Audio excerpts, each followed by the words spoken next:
Greetings,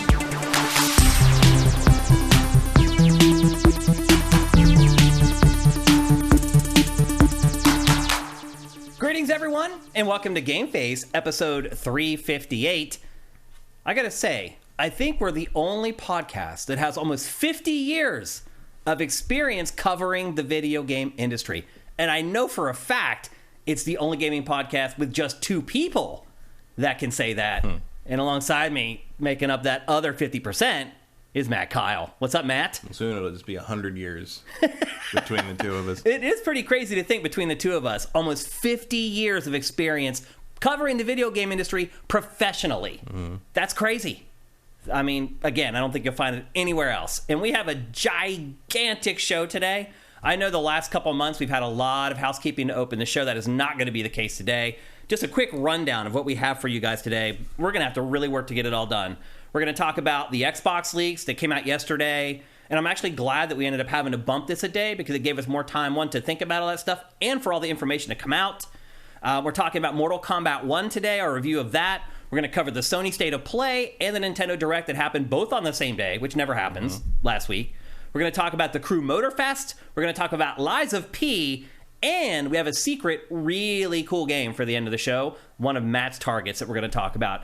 We got a lot to get to. It's going to be insane. Hopefully you guys have had a good week. Hopefully you guys are okay that we pushed this one day. We're back for another special Wednesday edition of GameFace. I'll say right now, we will be back on Tuesday next week. This was just an anomaly, Matt. This is, people don't realize in California when you get on jury duty, it's this process that you go through where you have to keep calling into a phone number the night before, praying that they don't tell you to come in. Well, LA County specifically. It's like, and that's never happened before. To me, like, I've never had to go in before 19 years of living here. Once I had to. Yeah, so this is the first time, and they dismissed this because the trial I was supposed to do. We got, as soon as when we got up there and in the room, they're like, "Oh, they took a plea bargain, so we don't need you, so you can go home." And that was it. But technically, I had jury duty 3 weeks ago, but you guys didn't know because I was calling in every night. And I didn't have to go in. So 5 days, you call in 5 days in a row. On the fifth day, if they tell you not to go in, you're free for another 18 months. It's only 18 months, though. But, L.A. County, like as the judge noted yesterday, the L.A. County is the largest county jurisdictionally in the world. Wow. Like, there are 44,000... There's 5,500 jury trials in LA County every year. Wow. Something like 44,000 people are jurors in this county every year, which is not that much when you consider it's like 13 million people. In the whole greater LA area. Greater county. Yeah. But, like, that's a lot. Yeah. It's insane. But I dodged the bullet. I didn't have to go in. Matt did. And it turns out you go in, and then they just dismiss you anyway. Yeah, well, we went for in a plea deal, right? Yeah, because so the trial didn't happen, and then the judge kept us there for like an hour talking to us because she's like, if I send you back later, they might not have time to assign you anymore another she case. Hooked in the you afternoon. up, basically. So we went back, and all the people at where you check back in at the holding area is like, why are you all back? And they called upstairs like, did you send them back? And like, oh, okay, well, you guys can go. And that was the end of it. And now we're both free for another 18 months. Which was great because she said if the trial had gone forward, it would have taken like a month. Yeah. And I would not have. I have no interest in going downtown at 8 a.m. for a month. Thank you. I don't blame you either. And the weird thing too is that they keep $15 a year. Yeah, for a day. Yeah, they always send me downtown instead of Santa Monica. I'm literally 2 miles from Santa Monica, and they make me go downtown. That's ridiculous. For jury service, it's ridiculous. But anyway, Cinetike, your employer is legally not allowed to not allow you to go. Yeah, legally, maybe he's not in the United States. Maybe. I think maybe he's Canada. In the U.S. In California, at the very least, maybe the U.S. overall, your employer cannot keep you from going to jury duty. Yes, it's illegal to do that. But it may be different wherever you're from. Again, we don't have a lot of time to kind of sit around and goof off today. We have too much awesome stuff to get to. But before we get going, I do want to pop you guys up and thank you guys for Twitch Prime and things like that. Supermaster Gamer, thank you for Twitch Prime. Cinetike says I'm in Portugal. Yeah, that makes sense.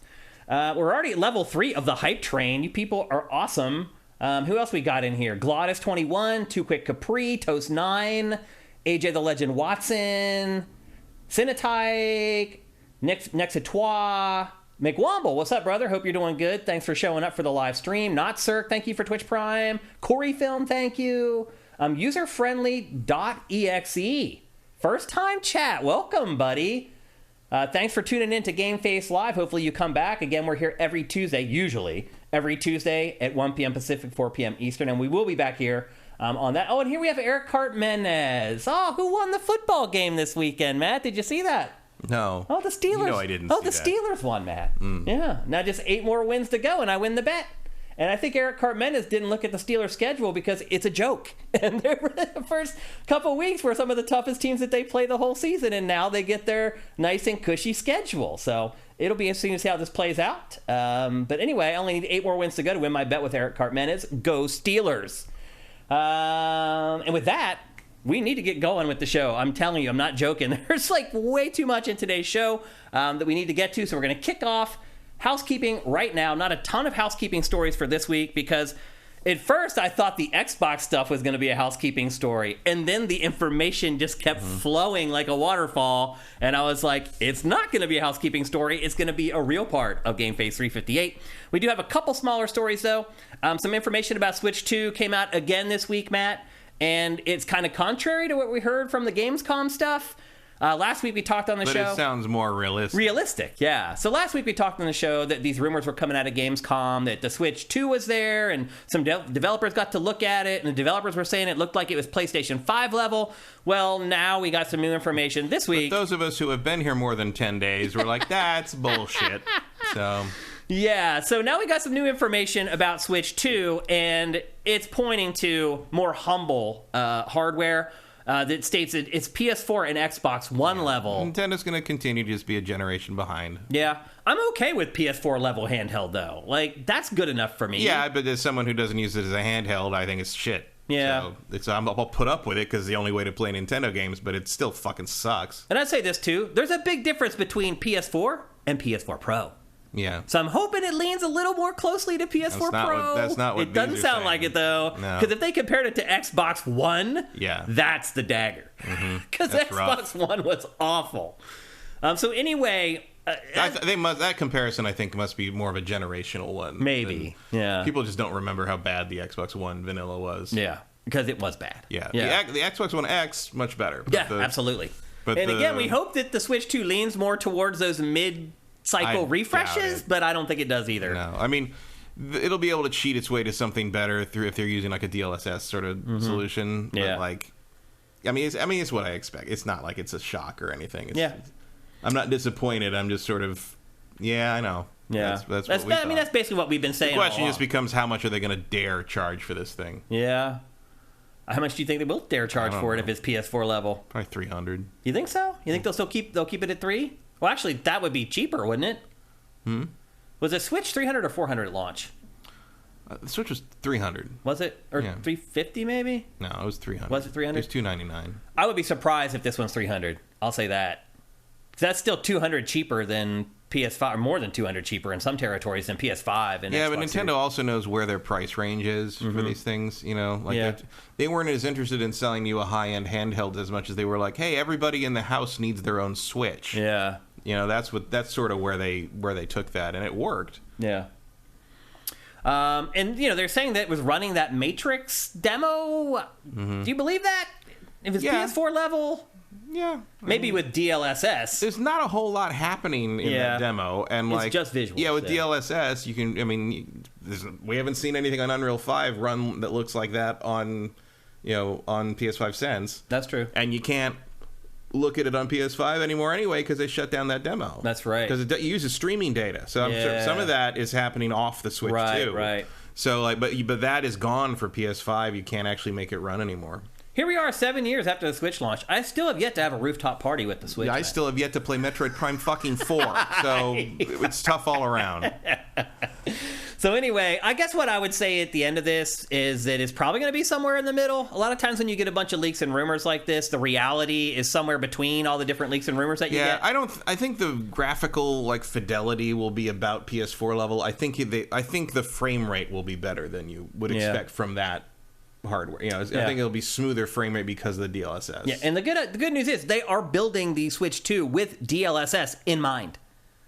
Yeah, that's key. Important. It's key. Yeah, it's a deal breaker if they don't. Yeah, because make it run smooth and plenty of Nintendo games look great art style wise. They don't like Luigi's Mansion 3, looks amazing. But you make it run smoother. Yeah. Now you really got something. Yeah. So they do seem to be targeting the real. If they're not going to catch up to the modern hardware race, which you could argue, but part of their business strategy is to literally not get involved in that. Targeting smoother frame rates at all costs in that regard, while not lowering, the potential power of the thing. That's the right call for what they're trying to do. Agreed. So. Yeah.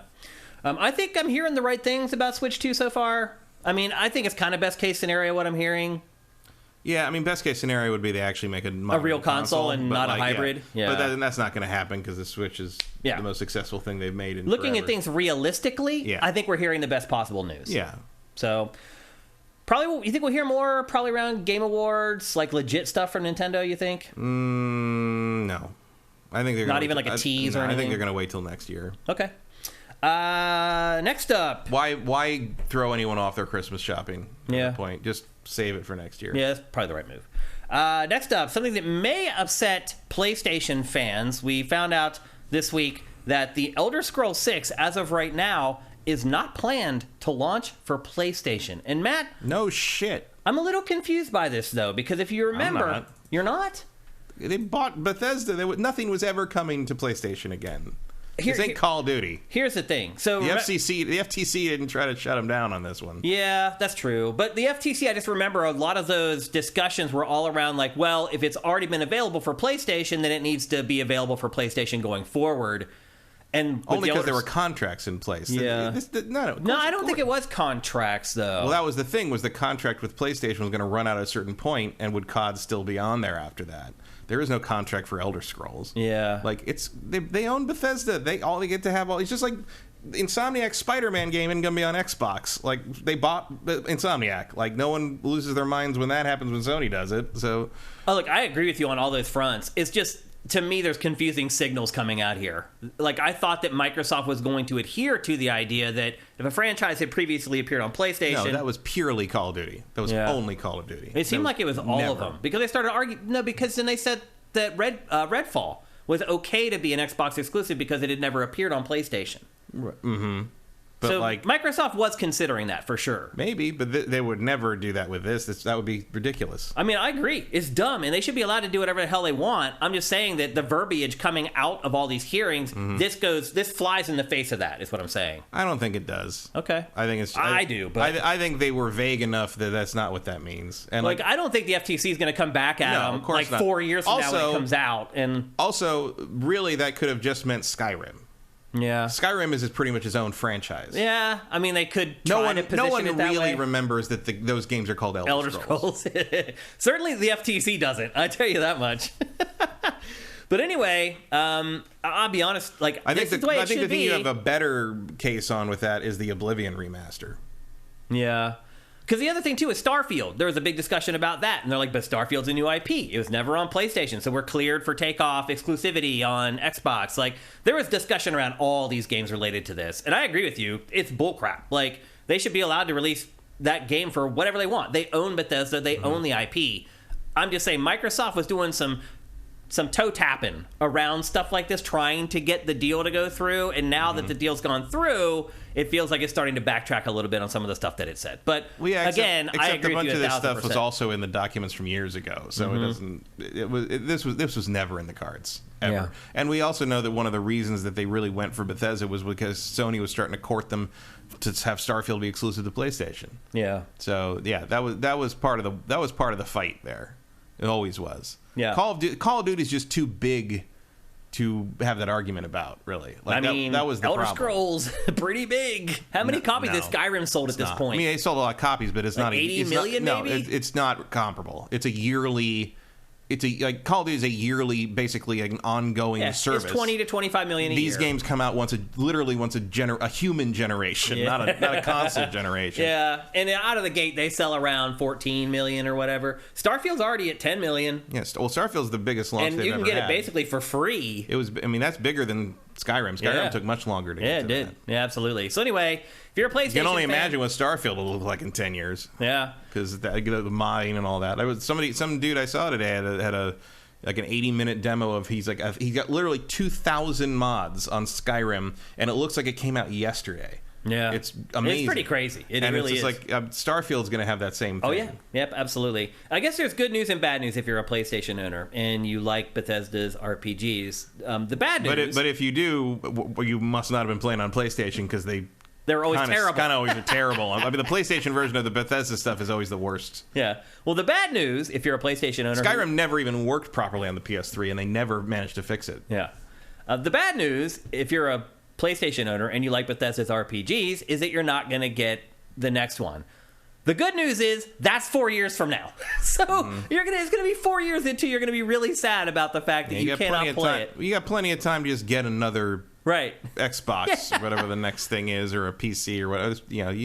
We'll start talking about a little bit about that when we start talking about these leaks that came out, because there was a bunch of really interesting stuff in those leaks that we're going to get to here in a minute. But anyway, it appears Elder Scrolls 6 going to be an Xbox and probably PC exclusive.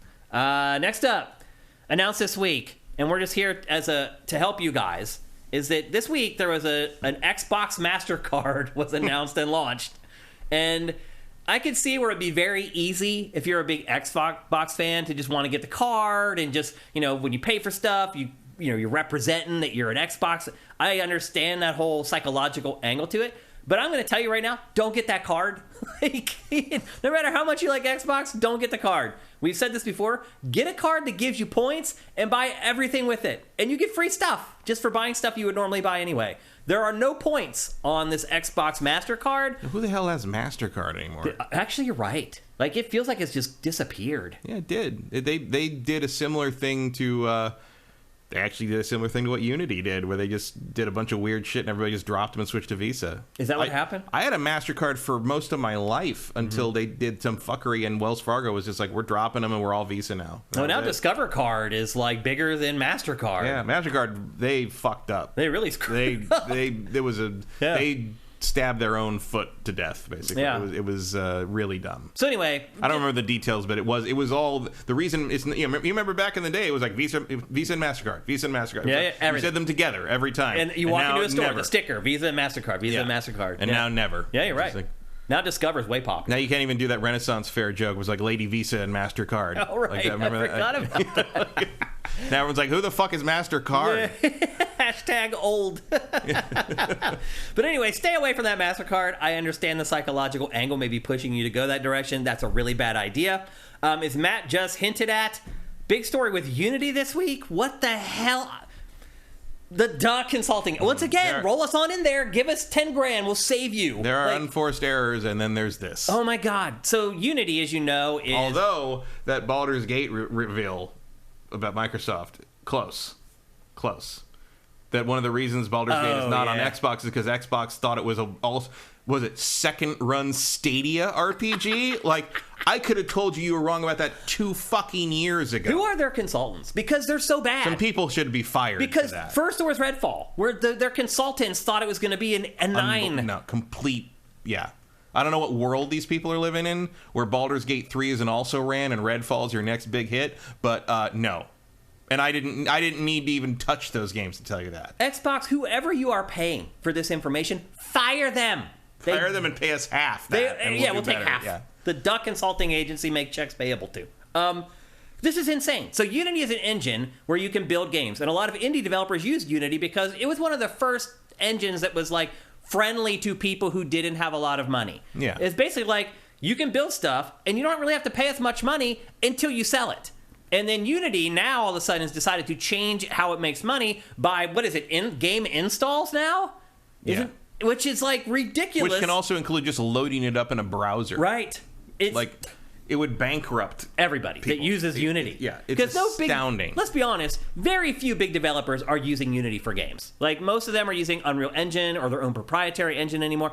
The vast majority of people who use Unity are indie developers. People who are working in their garage with 5 of their buddies or whatever. Like, Unity did not understand its customer.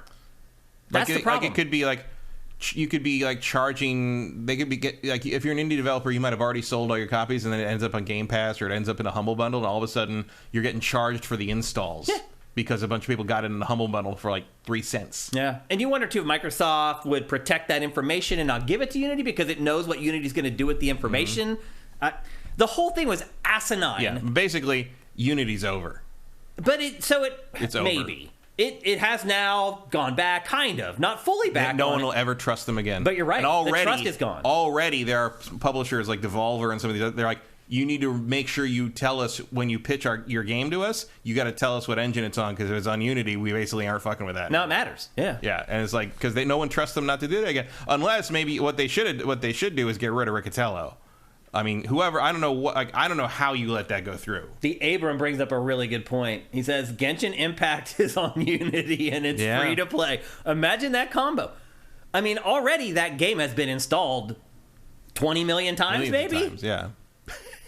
What are they thinking? They're thinking they want a piece of that. I mean, you can't. But it's crazy. It's like, what world did you think that was going to fly in? I mean, here's the thing. If you want a piece of that, you don't take the piece from the creators. You take the piece from the people who are making the money on it. It's like somebody made a comparison to what Wizards of the Coast tried to do earlier, before, in the last year or so, where they tried to start getting a cut of any time anyone created their own D&D world or game and all that. And it's like, no, that's the antithesis of why this works. Yeah. It's like it's like Unity looked at that and was like, oh, that's a really good idea. It's like, no, it's not. It really isn't a good idea. It's one of the worst ideas anyone has ever had, and the idea that it went through the idea that anyone who brought that up in some meeting didn't get laughed out of the building and then probably terminated is.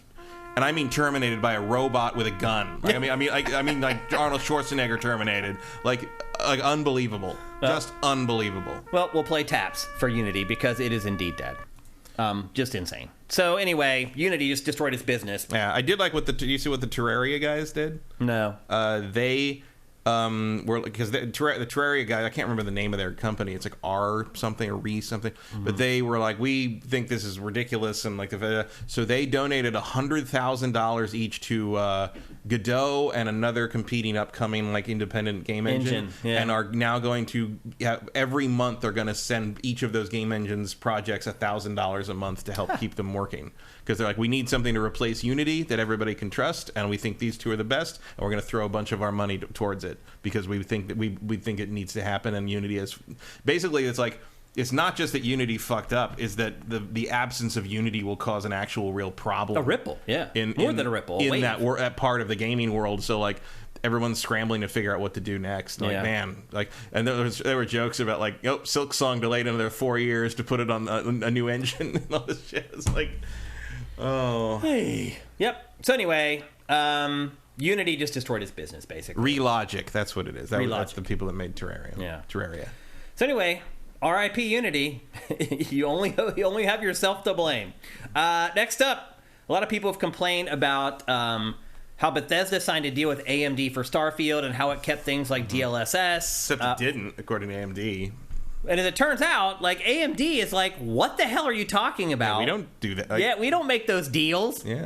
And so now Bethesda has come out and said, all right, well, DLSS support and FOV slider support, it's all coming very shortly. Mm-hmm. The bottom line is they just couldn't get it ready for launch. Which is weird because someone had it working in a day after it came out. It's just a fan got it working in a day. It's just bizarre. Your fucking move, Jedi Survivor. Yeah, exactly. Still doesn't have DLSS. Yeah, I know. Still doesn't run right on. I just saw NVIDIA Digital cards. Foundry just put out an updated analysis of it yesterday. It's up on Sifted, and it's just yeah. What are you doing? It runs better, but it doesn't run how it should. Yeah. Still, it's a mess. So. And you do wonder, I still am confused why Stig left Respawn. I hope someday we'll figure out what happened there, but I wonder if there's weird stuff going on behind the scenes there that made him leave. But the good news is, if you're a PC player and you're enjoying Starfield, it shouldn't be long. You'll have DLSS support and an FOV slider and all the other stuff that most PC games have, and Starfield should have had at launch. Next up, we found out this week that Electronic Arts Entertainment, remember they've split apart now, it's EA Entertainment and EA Sports. One of the latest projects from EA Entertainment, Wild Hearts. It is a Monster Hunter clone. Was this made by Team Ninja? Is that right? It was made by Omega Force, I think. Yeah, that sounds right. I don't know, I blocked this one out. Yeah, it was an EA game made by a Japanese developer, which never happens, and maybe it shouldn't have happened because after just 7 months on the market, EA is ready to shut down Wild Hearts. Of course they are. And just like the company that made Immortals of Avium, they just lost half their company got laid off. Yeah, which is really gross and nasty. And what does this do? This tells consumers, players, fans that unless something goes gangbusters right out of the gate, EA's going to drop it. Yeah. So you lose consumer confidence in your brand at that point. And it's like, wait, should I jump into this? Should I buy this game? What happens if other people don't buy it? Is EA just going to take it offline in 5 months, and my purchase is going to be worth it? Because this game is really only worth it to play online with other people. Once the servers go down, this game is basically worthless. So EA's entertainment group, I don't know what it's doing. I don't know why it's signing these games. If you rewind back to when we covered this game on GameFace, pretty much the crux of my discussion was why? Like, what the hell? Why would EA publish this game? This is not in its wheelhouse. It never works with Japanese developers, ever. It apparently doesn't really understand the Japanese market either. Again. And you'd have to, I don't know what kind of world you have to live in where you think that anyone can take on Monster Hunter. I know. There is no room for that. No. Like, I would not. For me, there's not. One of the last things I'd want to try to make would be something to compete directly with Monster Hunter, because Monster Hunter basically owns its niche. Yeah, because people only want a new game like that once every few years, and Monster Hunter delivers it right on time. And it's a good game. Like, I understand they see the money that Capcom's making or whatever. They're like, well, we want a piece of that. Well, it takes more than just hiring some lackey Japanese studio to make a game for you to do that. And if you remember, like, the verbiage in this game and the way everything was phrased, it was, like, very confusing and weird. Like, it was just too Japanese, and I don't understand why EA ever agreed to do this game or publish this game. I feel like EA is headed where Konami is, where eventually you're only going to get a bunch of mobile games and its sports lineup, and all its other stuff is just going to be gone. Well, I was talking with some of my developer friends today after the Criterion news came out, that they're going to basically force Criterion to work on Battlefield now. I think under Vince. But, like, does EA realize that Battlefield doesn't have to exist? Yeah. Like, it ain't 2008 anymore. You don't have to have a military shooter on the market. Call of Duty is its own perpetual thing, sure. Yeah. But, like, it's over. Yeah. Like, no one gives a shit about that. Battlefield 2042 did pretty much kill the franchise. Yeah. Like, you're done. Like, move on to do something else. You're sitting on a giant gold mine of even if you don't want to come up with something new, EA sitting on one of the biggest gold mine backlog, like, vaults of IP you could ever think. Like, where's Burnout 3 Remastered? Right. Where's Wing Commander Collection? Why are you taking Criterion off of making driving games? Well, I mean, I think we've had our shot at trying to make. I always forget Need for Speed is a thing. Unbound wasn't that long ago. It was last year. Yeah. But it's like, again, maybe Need for Speed doesn't need to exist all the time. That's what I'm getting at, Matt. Like, I feel like EA's entire entertainment division doesn't need to exist anymore. Yeah, but it's also like it's gotten so small because it used to put out so much stuff. Not anymore. And now you're like, where did that all go? I mean, it seems like a miracle that the Dead Space remaster made it out. And they're probably not going to make another one of those because that also tanked. So, EA, I don't know. I do feel like maybe because of all this, EA might be ripe for acquisition. But then, do you want it? No, you'd have to want to do something with their vault, their old IP, like their old. Like you'd have to. I mean, which again, maybe like Starfield's a big deal. Starfield, is clearly going to be critical mass on a leveled up. So putting something like that on PlayStation would be an interesting idea. Somebody should go in and pick up Starflight, which is sitting in EA's vault, and make a game like that out of that. Again, the people the EA is paying for consulting work are terrible. They're terrible. The people who told them to sign this game, the people who told them to bring back Dead Space, all that stuff ended up being terrible decisions, and they got bad information from people. I mean, even Immortals of Avium was not. That was a bad decision. Pick. Yeah, game technically great, craftsmanship great, but nobody wants it. And like, I think if you did another one with what they already learned from it and beefed it up and made it a little more robust in a bunch of different areas, you'd have something really special on your hands. But again, you have to be willing to commit to the long game on that, and EA never does that. As we're seeing right now with this game. So I'm almost ready to play taps for EA at this point, Matt. Like, I feel like it's that close to just tapping out of the entertainment side of the games. Like, it's making all its money on mobile and in sports games. Eventually, it's going to figure it out. And it's just going to stop. If they didn't have Respawn, it wouldn't be any relevance. And then, like, meanwhile, Respawn's like, yeah, we're just going to put online play back into Titanfall 2 this week for no good reason. Like, just there you go. There it is. And it's just like, great, awesome. Like, why? But why is Respawn the only division of EA that seems to be able to do anything right at this point? Which is why you're seeing Vince Zampella getting promoted. Oh, yeah. And I do think that maybe Stig was not promoted to the head of Respawn when Vince got promoted up, and I think that's maybe why he left. Hopefully we'll find out. I wonder who would be, though. Who else would it be? And look, if that's the case, I understand why Stig would leave. Mm-hmm. Be like, F you, man. Who else are you going to hire for that job? Like, yeah. Who knows? I think we'll find out someday. Their output, obviously, Apex Legends has been a big deal, but like their output has been Stig Star Wars games. Yeah. For 2 in a row. Those are also selling like 14, 15 million copies, which by EA standards is a boon. That's through the roof, for sure. That's especially considering single player games are dead and nobody wants them. Yeah. Remember that? Yeah, right. Yeah. EA's been wrong about everything for a very long time. It really has. Yeah. It's been run by idiots for a long time, apparently. So anyway, EA's Wild Hearts going by. If you enjoyed that game, you better play as much as you can. It's gone in 7 months. Next up, we found out this week that The Sims 5 will be free to play. Again, another EA Entertainment. This is one franchise that has done pretty well, but this is a big change for The Sims. How do you think that it's going to go over?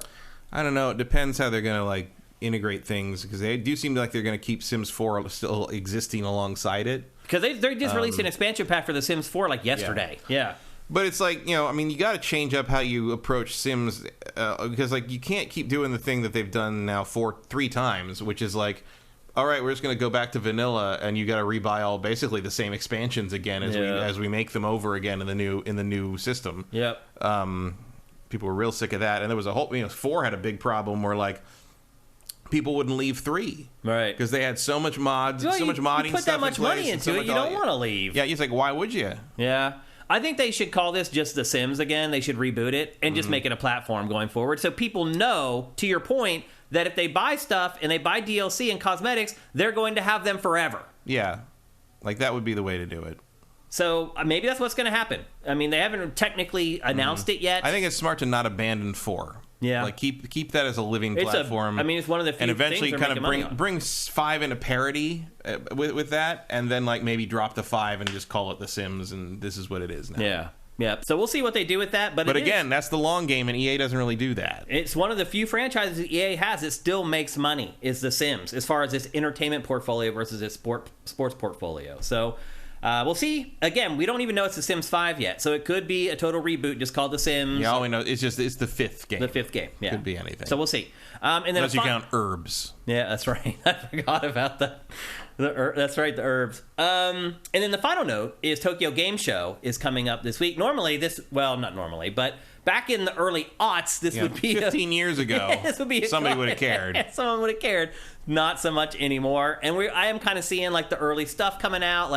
The one thing I would say is keep your nose to the ground for Final Fantasy VII Rebirth, because it does appear that it is going to be blown out big time at Tokyo Game Show. And we'll get to Rebirth here in a little bit when we talk about Sony's State of Play from last week. But that does appear to be one game that a lot of you guys will be interested in from Tokyo Game Show. And we'll have all that stuff curated for you, ready to rock at Sifted.net. Just like every convention, there's no other place to go for any convention but Sifted.net. And like I said, we got a big show. So that's all we have for housekeeping this week. How much time we got? It's still 40 minutes. It's still going to be tight, I think, trying to get it all done in time, but we'll do our best. But before we get into the show proper, it's time to hear a word from our awesome sponsor, LS Cream. LS Cream is a fine cream liqueur created by fellow gamer and sifter Stevens Charles. It's inspired by an ancestral recipe from Haiti called Crémasse, and a double gold winner for its original taste at the New York Wine and Spirit International Competition. LS Cream can be enjoyed on the rocks or as a mixer for drinks with its rich blend of fresh cream and neutral grain spirits with notes of coconut, vanilla, cinnamon, and nutmeg. It's great in coffee or to make espresso martinis. To learn more, discover amazing drink recipes, or to track down your own bottle using a handy store locator, head to creamls.com/sifted. That's creamls.com/sifted. A big thanks to LS Cream for being our sponsor here for GameFace. As the ad says, go to creamls.com/sifted. You can find a store locator there. You can order it online. You can find recipes, learn how to make awesome drinks with LS Cream. And one thing I would say is LS Cream is extremely versatile. You can even just put a little bit in your coffee in the morning if you want to. I won't tell. And no one will be able to tell. It's not like a crazy strong liquor either. Like, you can just mix it with like fun, good tasting drinks and just gives a little bit of a tweak.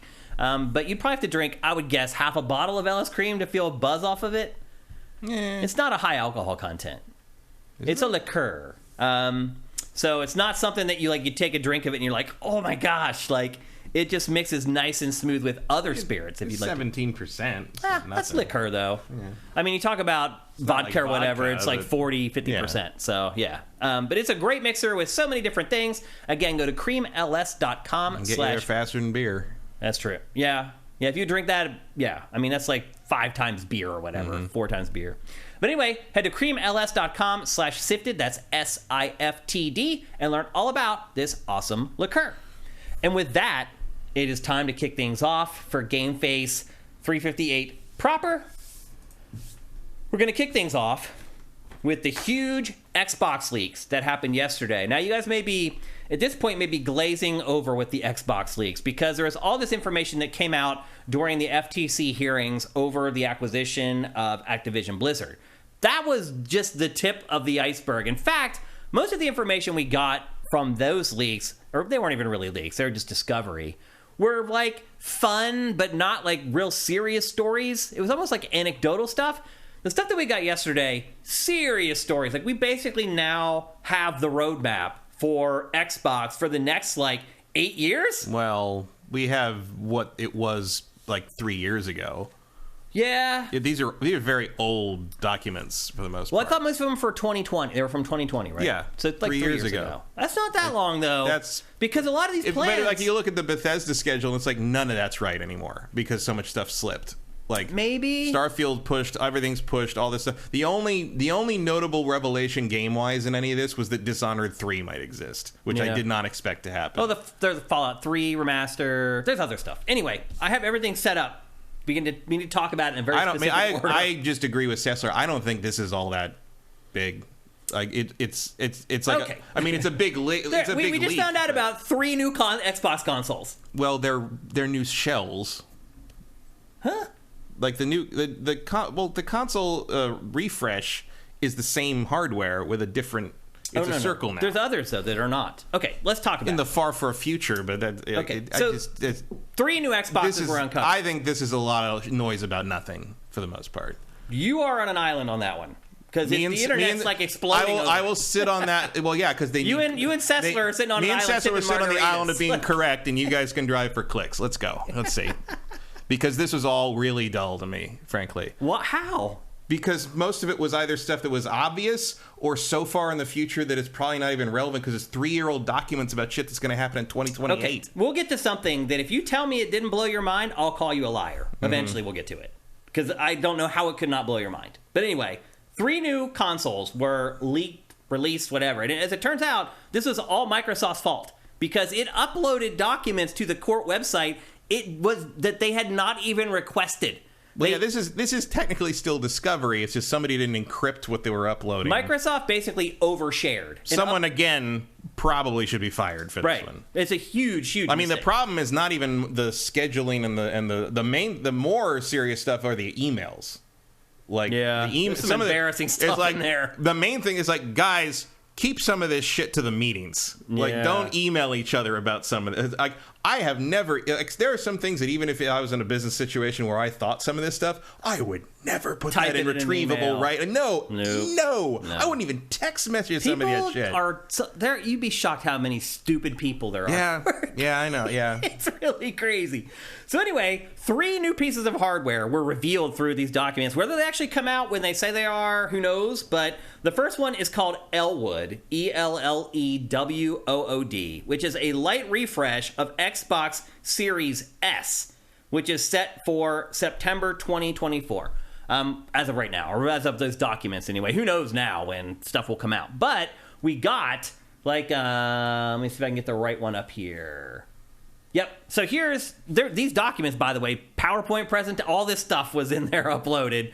Here is the launch timelines for consoles that Microsoft uploaded again to that court website. So you can see there, it shows you like Xbox Series X and S when they launched, and then if you look down at the bottom there, it says mid-gen console announcement. So they're basically planning on announcing, and that's June next year. Next year, right? They're basically planning on it. They were planning on announcing Elwood like the middle of next year, or they were in like 2020. Right. And then you can see if you go ahead to September there, that the Elwood 1 terabyte Xbox Series S launches at $299. Then you go to November, and that's when, and by the way, both of these would be announced next June for release in September, and then in November, the Brooklyn 2 terabyte launch unit, which is a disc-free Xbox Series X. Yeah, you basically it's an Xbox Series X, but you trade the disk drive for a terabyte of storage. Yep. And I think actually maybe 2 terabytes. Yeah, 2 terabytes. You can see it there. Yeah, but the old you're saying X you get the had extra a terabyte, terabyte. so Gotcha, you get 2 in this one. So you get a terabyte in exchange for the disk drive. How do you feel about that? I'd probably take it if I didn't already have one, because I don't think I've actually used the disk drive for anything. I've used it like 3 times, I think. Certainly I've used the disk drive on the PlayStation more. Me too. Yeah. But again, this is the exact same hardware as the X. It's just got an extra terabyte in it. And the Elwood, I think, was an extra 500 gigs? 500 gigs, yeah. So basically a little more storage space, which is good. Well, actually, remember, they had that black carbon. But I struggle to call these new systems. They're the same hardware. They're not more powerful. They're not going to run the games any different. That's true. They're just you're just going to not have to delete stuff as often. Well, the Elwood is also kind of redundant now, because the black carbon Series S, doesn't it already have a 1 terabyte drive? I don't actually know. I think it does. But they bumped up the price $50. I think it's $350 for the black carbon. And the new 2 terabyte thing, I think it's a cylinder now instead of a box. I have an image of that as well. So here is all right, sure. Here's what Brooklyn looks like. As long as you don't have to put a disk drive in it, I guess you don't have to have edges. Yeah. Right? So it's basically just like a circle, like it's an X. That's not a box anymore. Yeah. How do you feel about that design? I don't know. It looks like a Alexa or something. It's just a cylinder. Like, first it was just a rectangle. Now the new one's just a cylinder. But again, this is just Xbox Series X hardware. Although you can see here in this graphic, there are a lot of tweaks, Matt. Now, it doesn't make it more powerful, but it makes it like more energy efficient. There's new Wi-Fi and stuff in it. There's new components in it, but the base hardware, the GPU and CPU, stay the same. The part that I actually care about, do stay the same. I think that it looks terrible. I'm not a fan of that console design at all. But again, this was back in 2020. This could all be changed. I would argue, Matt, that this stuff is so far along that it's probably coming true. Yeah, I mean, I don't know if it'll be on the same timeline, but like it's probably going to happen. Seems like they're already mostly there. Yeah, like this doesn't seem like a proposal so much as like here as a plan. Right.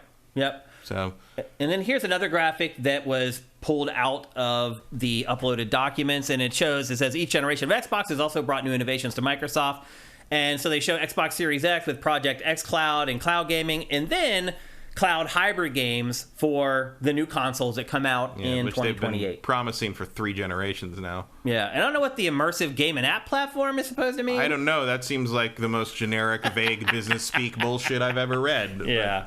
So anyway, you're gonna make the games immersive now? Wow. Yeah.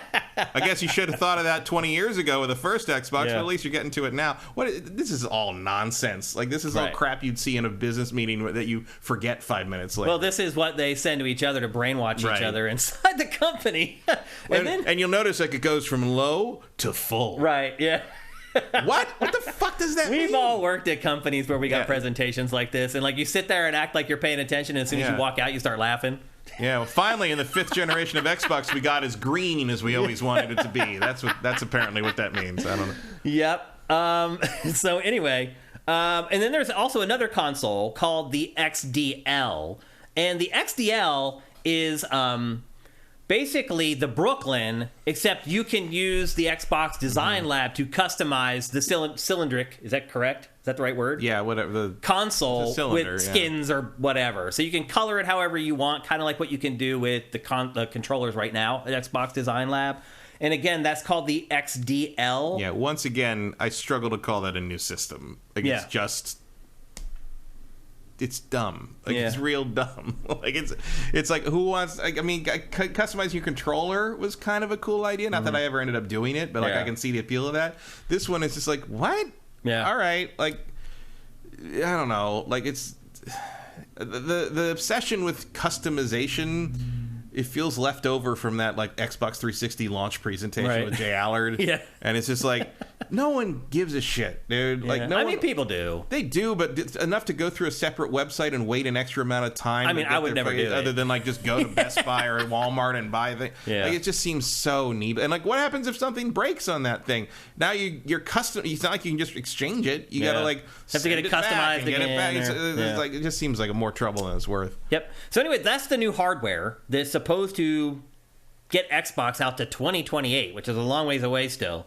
And you're right, like it is a little disappointing that they're looking at 2028 and they're not looking at improving the performance of the console. That is a little concerning. I mean, at least they were accurate when Phil kept saying like we don't need a Pro version, because they're clearly not. They're not interested. Add a little more storage and let you, I don't know, fuck with the case a little bit. Yeah. Like, I mean, there's probably better cooling, and it doesn't cost as much to run. Like, it's greener. Like, it's made out of, like, recyclable materials. Maybe that's what the arrow means. It's maybe. Full green.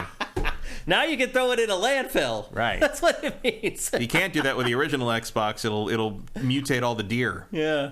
And then the other final piece of hardware that was leaked out in all these documents is a brand new Xbox controller that looks like a black and white cookie.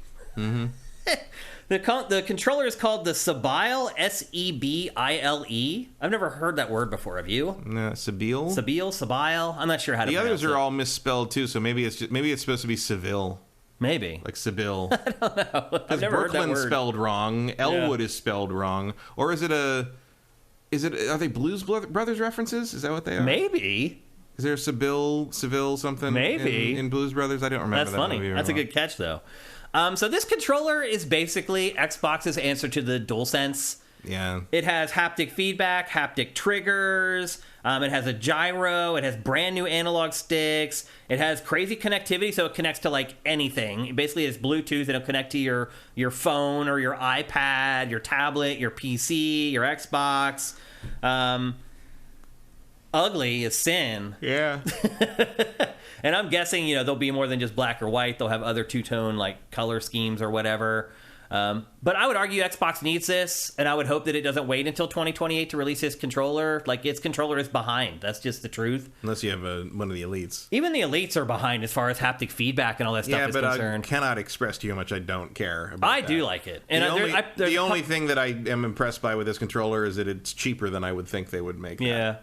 Well, I mean, you get the DualSense for $80, so yeah, but it has to compete. But they could easily frame this as sort of an Elite 2, or not an Elite 3. They already have an Elite 2, right? But they could easily frame this as something between the normal controller and the Elite and go for like 100. That's true. Yeah, but it seems like they're going for 70, which is. They're going to try to make it the default controller, which they should. And I do like the haptic feedback. I don't like it in everything. Like I don't like it enough to buy a $70 controller separately for it. Yeah. I don't mind if it comes with the system next time. That's what I'm guessing. My guess is this controller is packed in with all the new consoles. The Elwood, the Brooklyn, the XDL. I would think so. I just think unless it really is 2028, in which case...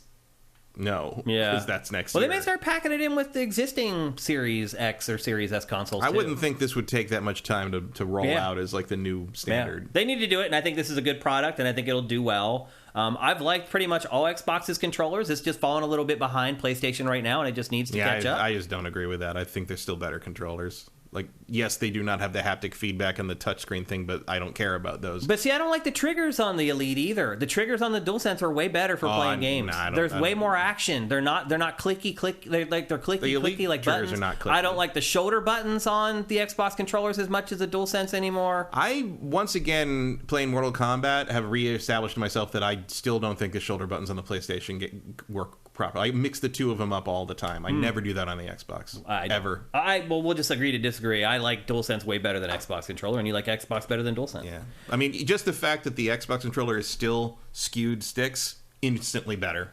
See, I can better. jump between them. It doesn't make any difference to me. I can pick one up, set it down, and pick the other one right back up, and it makes no difference. I mean, it's not like I have trouble playing on the DualSense, but it's just more comfortable to play that way. Right. And I don't understand why they think their buttons need to be quieter. I don't think either of the controllers are particularly loud. I think Xbox buttons are clicky-clacky. I think the D-pad's clicky-clacky. I don't remember. Definitely on the Elite, the D-pad is like clack, clack, clack, clack. No. Pull it out. It's right there. And hit it. I don't think it's in there. Oh. Dude, they're definitely clicky-clacky. I mean, I use an Elite 2, which isn't clicky at all. I do too. That's what I have. And it definitely makes... My DualSense makes no noise when I use the D-pad. It's silent. You can hear using the D-pad on the Elite 2. You can. You know that. I don't use the D-pad much, so... Okay. But it's so nitpicky bullshit that that the idea of paying $70 to fix that is crazy. That's just one of like 20 things. Yeah, but none of that is interesting to me. To you.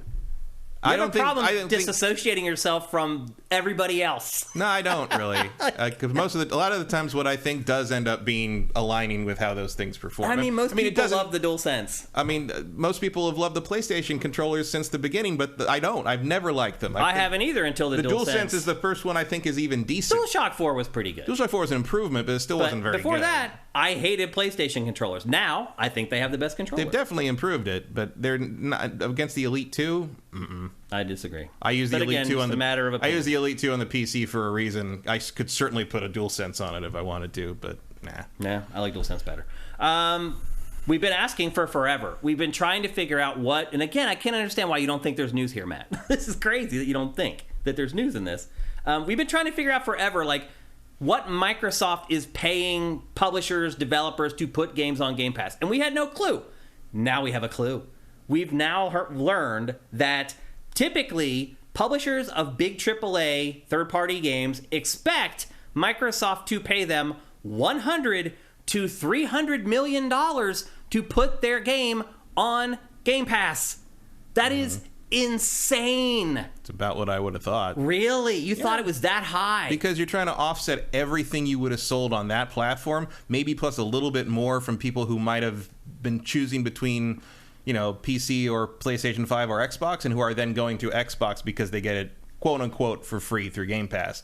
And that about adds up to what you'd expect in lost sales from something that is going to sell a ridiculous amount of copies in a AAA space. See, I wasn't looking at it that way. Like, look, if you want to get a third-party game... I wasn't sure if Microsoft was actually playing ball on that level, but if I was a third-party publisher, that's what I would be asking for. I wasn't sure if Microsoft was actually paying that kind of money, but clearly they are. I would ask for that much money. It's certainly where you start in a negotiation with Microsoft on it. I'm a little bit surprised that anyone got $300 million out of them. I assume that's for like Red Dead or something. If I was a publisher, if Microsoft wanted the game exclusively on Game Pass, sure.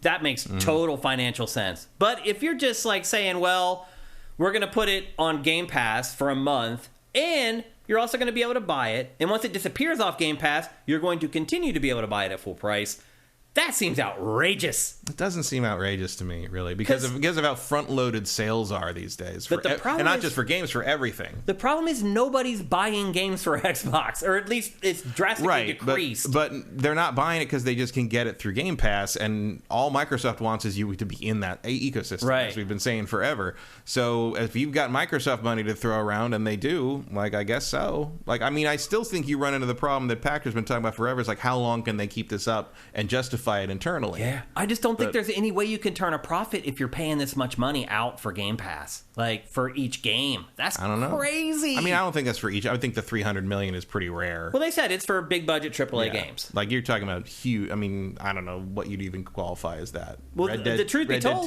there haven't been that many games like that on Game Pass. That's the sad truth. There have been, but most of them first party. Right. Which obviously they're not paying themselves. Well, all first party should be on there. They're not paying themselves $300 million. Yeah, this is all about third party. I don't think that's a sustainable business model. And I think this is the first time we've had empirical evidence that Game Pass may not be a sustainable business model. We kind of suspected before, and, just because we've been in the industry a long time, we have not been able, at least on myself, I have not been able to make it make sense in my mind the whole time, Matt. And now I know why. Because this is what I was juggling in my mind, these amounts where I was like, how do you get that money back? They also, a lot of the games that they were listing on what those prices were they weren't on Game Pass, so clearly that didn't go through. Yeah, they decided not to do the deal. Yeah. So, I mean, we've always just assumed that internally they must know something or have a plan, and we'll see how. I mean, even Phil's admitted that they don't know if it's actually going to play out. It sounds like they might be ready to make a major pivot in 2028 if that doesn't work out the way they're expecting it to. Maybe I don't even know if they expect it to work out that way. Yeah. It's still not the worst decision they've made in the last 15 years, so, you know. I mean, the good news is here's the thing. Like, it's all good for us. Like, Microsoft is losing a ton of money for us, basically. We are allowed to spend $15 a month, a little more now, for Game Pass to get all these awesome games for, like, dirt cheap, and Microsoft is paying the bill. Yeah, it's kind of like what Epic is doing with Epic Game Store right now with all its free games. Pretty much just like an enjoy it while you got it. Pretty much, yeah. Like, it's probably not going to last forever. Yeah, agreed. Yep, it's too good to... It's like the old adage... But again, like, what I'm saying here when I say that I don't think this is a particularly interesting leak, is like, we already knew that. We didn't know that, though. I didn't. It was pretty safe to say, enjoy it while it lasts. And we don't know how they're possibly making money on this or what the deal might be. We have some concrete numbers about what people were asking for and apparently not getting in some cases. Yeah. Because the deal didn't go through. But it's like, as far as, like, you know, for me, like, does that, you know, as a player, for general players, does this matter to any of us? Not really. Like, it's good for us for now that Microsoft is doing this, however they're doing it, and for how much money they're doing it behind the scenes. But in the end, it's not going to really change anything in our gaming lives. No, it may make people sign up because they're like, I want to get in on this before it's gone. Because I really don't think it's sustainable, like, at all. But again, enjoy the ride while it lasts. Enjoy that Microsoft money while it lasts. And then some other stuff came out that Microsoft was interested in purchasing Nintendo and Valve, the two potentially biggest acquisition targets on the planet. These are the emails that is just like, what are you doing? I know. Talking about this shit in email. Like, it's not even, I mean, sure. Phil Spencer saying like, oh, yeah, it sure would be a career-making coup to buy Nintendo. Like, yeah. No shit. Absolutely. No shit. Yeah. It would also be a career-making coup to land an Xbox on the moon. Like, as long as we're fucking making shit up. Like, what does that even mean? Or like, to make a good Halo game. Yeah. Sing! Yeah, well, not mentioned anywhere in any of this Exactly. stuff, I noticed. Yeah. It's like it doesn't exist inside Microsoft land Even though anymore. these were coming out, these are from an era where they were actively working on one. Right. Like, and no one's talking no about one's talking about Halo. It's like no one is under any delusion that Halo is going to save him. That is one of the interesting things from this. It's just like, oh, you're not talking about Halo or Gears of War or any, like, none of that. I mean, stuff. some of that was just because a lot of it's related to Bethesda and hardware stuff, but it's like, it's just interesting that in all of these weird emails, no one ever mentions like the three things that they've leaned on for the last 15 years. Well, I think in some of the cases, they had just uploaded the right documents. Like, those games aren't really related to those cases at all. Like, they would have made a mistake if they had uploaded stuff with information like that, because those are first-party games. But still, I hear you. Like, you would think in some of those emails, there'd be some mention of, like, their big first-party stuff, but there wasn't. And then here's the biggest one to me. This is the one that shocked me the most. And maybe you haven't even seen this yet, Matt. Is that 75% of all Xbox Series consoles sold are Xbox Series S. 75%. Now, so much stuff makes sense. Like, why? We're like, just drop the Series S, Microsoft. Like, what are you doing? You're keeping games from being released on your platform. This is why. Because they're not selling any Xbox Series X consoles. Everyone's buying the Xbox Series S. They can't. They have to make games available for S. Otherwise, there's no one's playing games on Xbox. But it's interesting that if that balance was so off that the X's were still selling out before they could even make it up onto the websites. Yeah. So it makes me that makes me wonder is what the production numbers were ratio wise. That's possible. 75%. That's more than just production, man. That's people making a choice. And what that says to me is that a lot of people are buying Xbox as a second console, either to just play the first party stuff or to just play Game Pass. And so they're like, I'm just going to go with the cheapest option. I'm going to pick the Xbox Series S, and it looks good enough that I can play Halo Infinite, and I can play Redfall, and I can play Starfield, and I can subscribe to Game Pass, and it looks good enough. I mean, if people are buying Switch you want to waste your money, go ahead. But if people are still buying Switch, Matt, like, a lot of people just don't care that much about having the highest fidelity. I mean, right, but the thing with Switch is it's always built to work on Switch because Switch is singular. Like, but if with the S, you're going to run into issues like it just doesn't fucking work right. To the, it's like but it's never going away. Now that we know this data, the S is never going away. That's why you see a plan for it. There will always be a weak ass, cheaper version of the Xbox every generation. Yeah, like we're seeing it. They have plans for it until 2028. Yeah, like there will always be an Xbox Switch. Yeah, this blew my mind. I thought it was like 75-25 in the favor of Xbox Series X. I would have thought it was more even, like 50-50. Really? Yeah. I would have thought Series X in a landslide. Just by how both of them were impossible to get for such a period of time in that shortage area. I would have thought they're both selling about even. 75S is remarkable. I'll say this, Matt. As soon as I heard this news, I started thinking back to a lot of the people on Sifted in the conversations and various threads and everything. How many of them said that they got a Series S, and I just blew it off and didn't even think twice about it. Now, I'm like, it all makes sense. They're doing what everybody else was doing. They're buying the cheaper console. It just doesn't quite track to me in the sense of, like, it would track better for me if the S was cheaper than it is. Yeah. It's so close to the X's price that it just $200 feels like $200, but like that's a lot of money for a lot of people. It can be, but it's like what you get in exchange is significant. Yeah, it sucks. Like, but again, I think some people are just okay with good enough. Somewhat. I mean, but also, like, again, like we were talking about EA pulling the plug on things. Like, back at launch, I would, if I was deciding between the two, I wouldn't want an S because I wouldn't trust them to keep it going. Yeah. I mean, obviously that's not the case here. After the Baldur's Gate 3 thing, you have reason to be a little nervous about it, for sure. But if looking at those numbers... And I mean, look, if the only compromise on Baldur's Gate 3 is that there's no split-screen co-op, like, who fucking cares? You know, that's a minor thing. But, like, you know, I just don't know. Like, it's such a... It's such a, like, I would say that, like, at this, maybe you don't even make the S cheaper in the future, but it maybe does indicate that you could make the X more expensive. Maybe. Like, make the X... Because the market's kind of small. Like, in the next, for the next gen, my theory, if I were at Microsoft, would be like, okay, let's keep the S equivalent about where it is in terms of price and power differential. Let's make the more expensive one more expensive, $600-700 and more powerful, and it runs. Like, ray tracing actually works. Yeah, let's make this thing a fucking beast. Right. Like, maybe that frees you up to really mess with that. Yeah, that's encouraging to think about, for sure. But I was shocked to get this data. I was like, are you effing kidding me? It is definitely more than I would have thought. Yeah. And I don't think it's going away. No. I think it's here to stay. I would also love to see, like, actual game data on S usage. Yeah. Because I do know that a lot of S's were sold as emulator machines. That's true, too. Like, a lot of them. Well, you could see it. Whenever Microsoft locked it out, they actually went through the trouble online to do that. Exactly. Yep. So anyway, that's interesting information that's showing you that a lot of the I believe a lot of Xbox customers are using it as their second console, and they just are okay with buying the cheaper version. It's a little weaker. And then, as Matt hinted at a little bit earlier, there were some potential games that are coming out that were leaked. A Fallout 3 remaster. I found that kind of interesting. Why would they do Fallout 3 instead of Fallout 4? Obviously, Fallout 4 doesn't need to be remastered. You don't think so? It's too recent. It looks pretty rough at this point, I think. It looked rough when it came out. But Fallout 3 is... How old is that?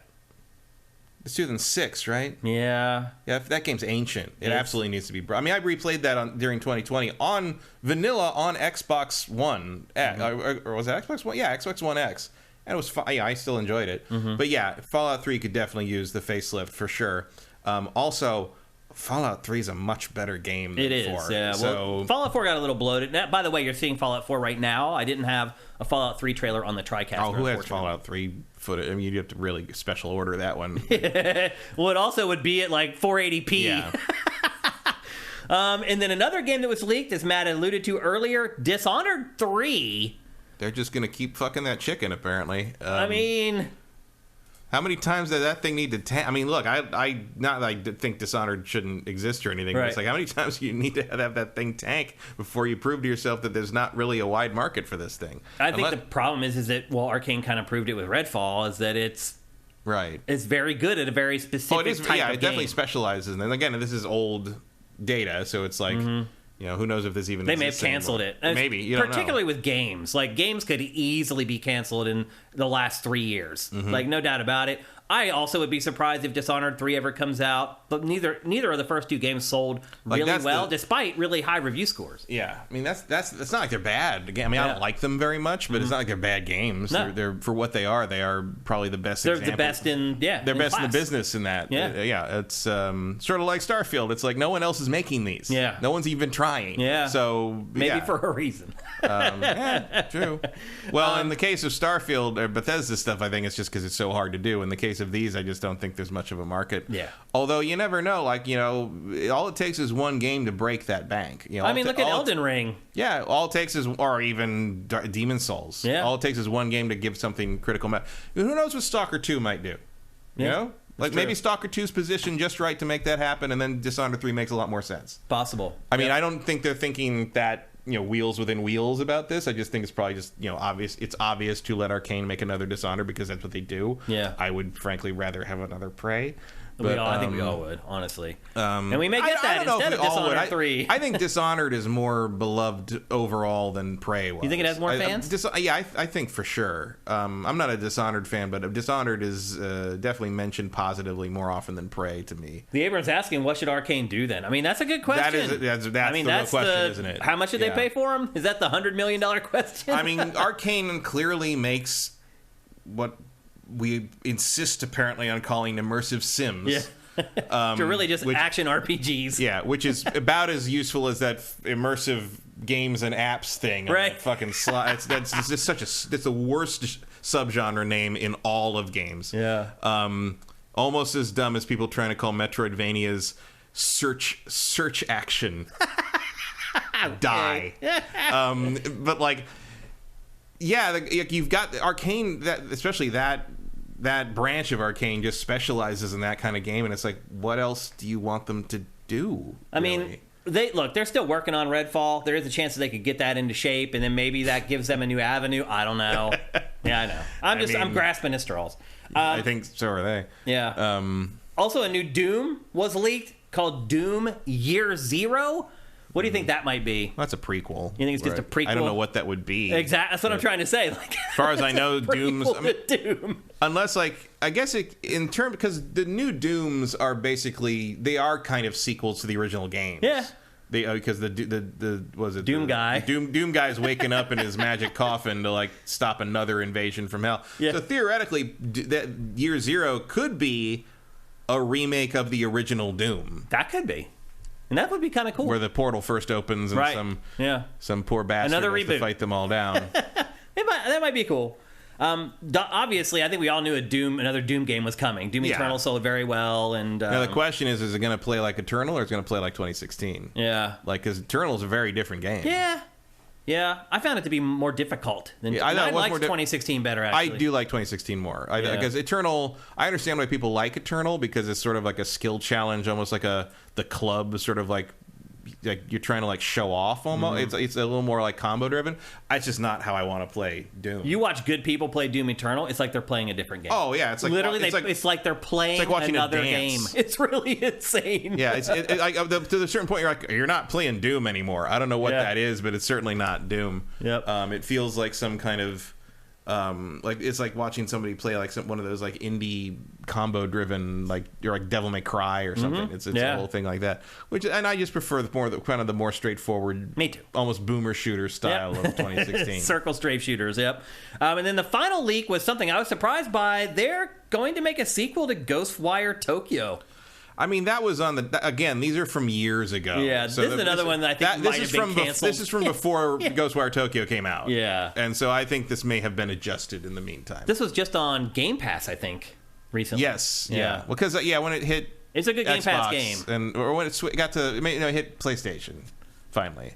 Because it was on PlayStation later, right? Yeah. No, I think it was on PlayStation first. Yeah. And then it hit this, and then when it hit this, it went Game Pass. Yeah.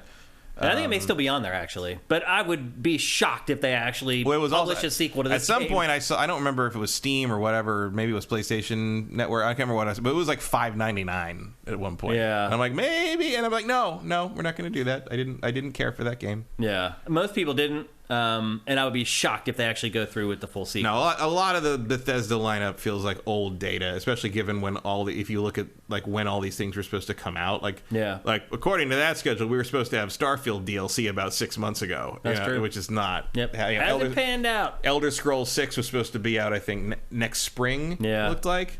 That's definitely not. Clearly, all this got. I mean, again, I think a lot of this was not. Yeah, it was pre-pandemic to some degree, or early pandemic. Everyone had to adjust. And then the final thing that came out of these leaks is that Microsoft expected a remaster of Red Dead Redemption 2 that never happened. Yeah. Which seems wishful thinking to me, but because that game is still gorgeous. Yeah, I don't think it really needed it. No. Yeah. But anyway, those are the Xbox leaks. It's just crazy. Like, you think about how secretive and how ridiculously secretive the games industry has been, and in most regards continues to be. You just don't see stuff like this. Like, the NVIDIA leak is the other one that I would probably put on equal footing with this one, where you're just getting like this cavalcade of information of stuff you never thought you would ever see. I think the NVIDIA leak was more pertinent just because it was more current. It was game related too. Yeah, it was game related, but also it was much more recent than what this is. And all that, by the way, stuff continues to come true from those NVIDIA leaks. Yeah, the NVIDIA leaks have been very accurate. Oh yeah, like on the money, almost all of them. And it'll be interesting to see. So Phil Spencer did release a statement yesterday where he said, this is all old information. Just wait until you see what we're really doing. Which, my guess is, as usual, the truth falls somewhere in the middle. Some of this stuff is still happening, some of it's not, and the X cylinder is almost certainly going to happen. Yes, I believe the X cylinder is going to happen. The trash can is what it actually looks like. A black trash can. Yeah, it does kind of look like a little office, like a little under the desk trash can. Yep. Yeah. Like a motion control one. If you get near it, the lid pops up and you drop your trash in it. So anyway, you can almost hear how much Phil was straining not say wait till E3. Yeah. It's like, no, wait for what? When's that going to happen again? When's that? And our new June showcase, X3. Yeah. Vincent says we'll see Sabile, however you say it, the controller. Yeah, definitely. That controller's coming. Like, all the hardware refreshes feel like they're probably done deals. The timing may be off now, but I'm guessing most of them are in them coming out. So anyway, there you go. Those are the big Xbox leaks that have happened. It's been the biggest news story from this week. And my guess is more is going to come out, because just today we got the stuff about the Xbox Series S being 75%. The truth is, these documents, the upload is so gigantic that journalists are still sorting through them, trying to find the information. Vincent also makes the good point that the Bethesda thing has no mention of the Quake 2 remaster on it. Like, there are clearly projects that have started and been completed in the meantime since that document was made. Yep. Yeah. So as always, take leaks with a grain of salt. I think the truth on these leaks will probably end up somewhere in the middle. That's usually how it ends up. Next up, we're going to talk about the biggest game release of the week. Undoubtedly, I think so anyway. Do you? I don't know what else it would be. And Lies of P, I'll tell you that. Yeah, we'll get to Lies of P. But first, we're going to talk about Mortal Kombat 1. It is supposed to be a reboot of Mortal Kombat. Well, and now that I've played through the whole campaign, I have issues with that. Well, because it's not a reboot. It's really not. It's another timeline reset, just like 9 was. The game... All the Mortal Kombat games are still in continuity with the original Mortal Kombat games. It's just after Armageddon, Raiden went back in time and warned himself not to make the wrong decisions, and it turned out the new decisions he made were all different wrong decisions. Right. And so at the end of Aftermath, basically Liu Kang says, "Fuck you, stupid Thunder God.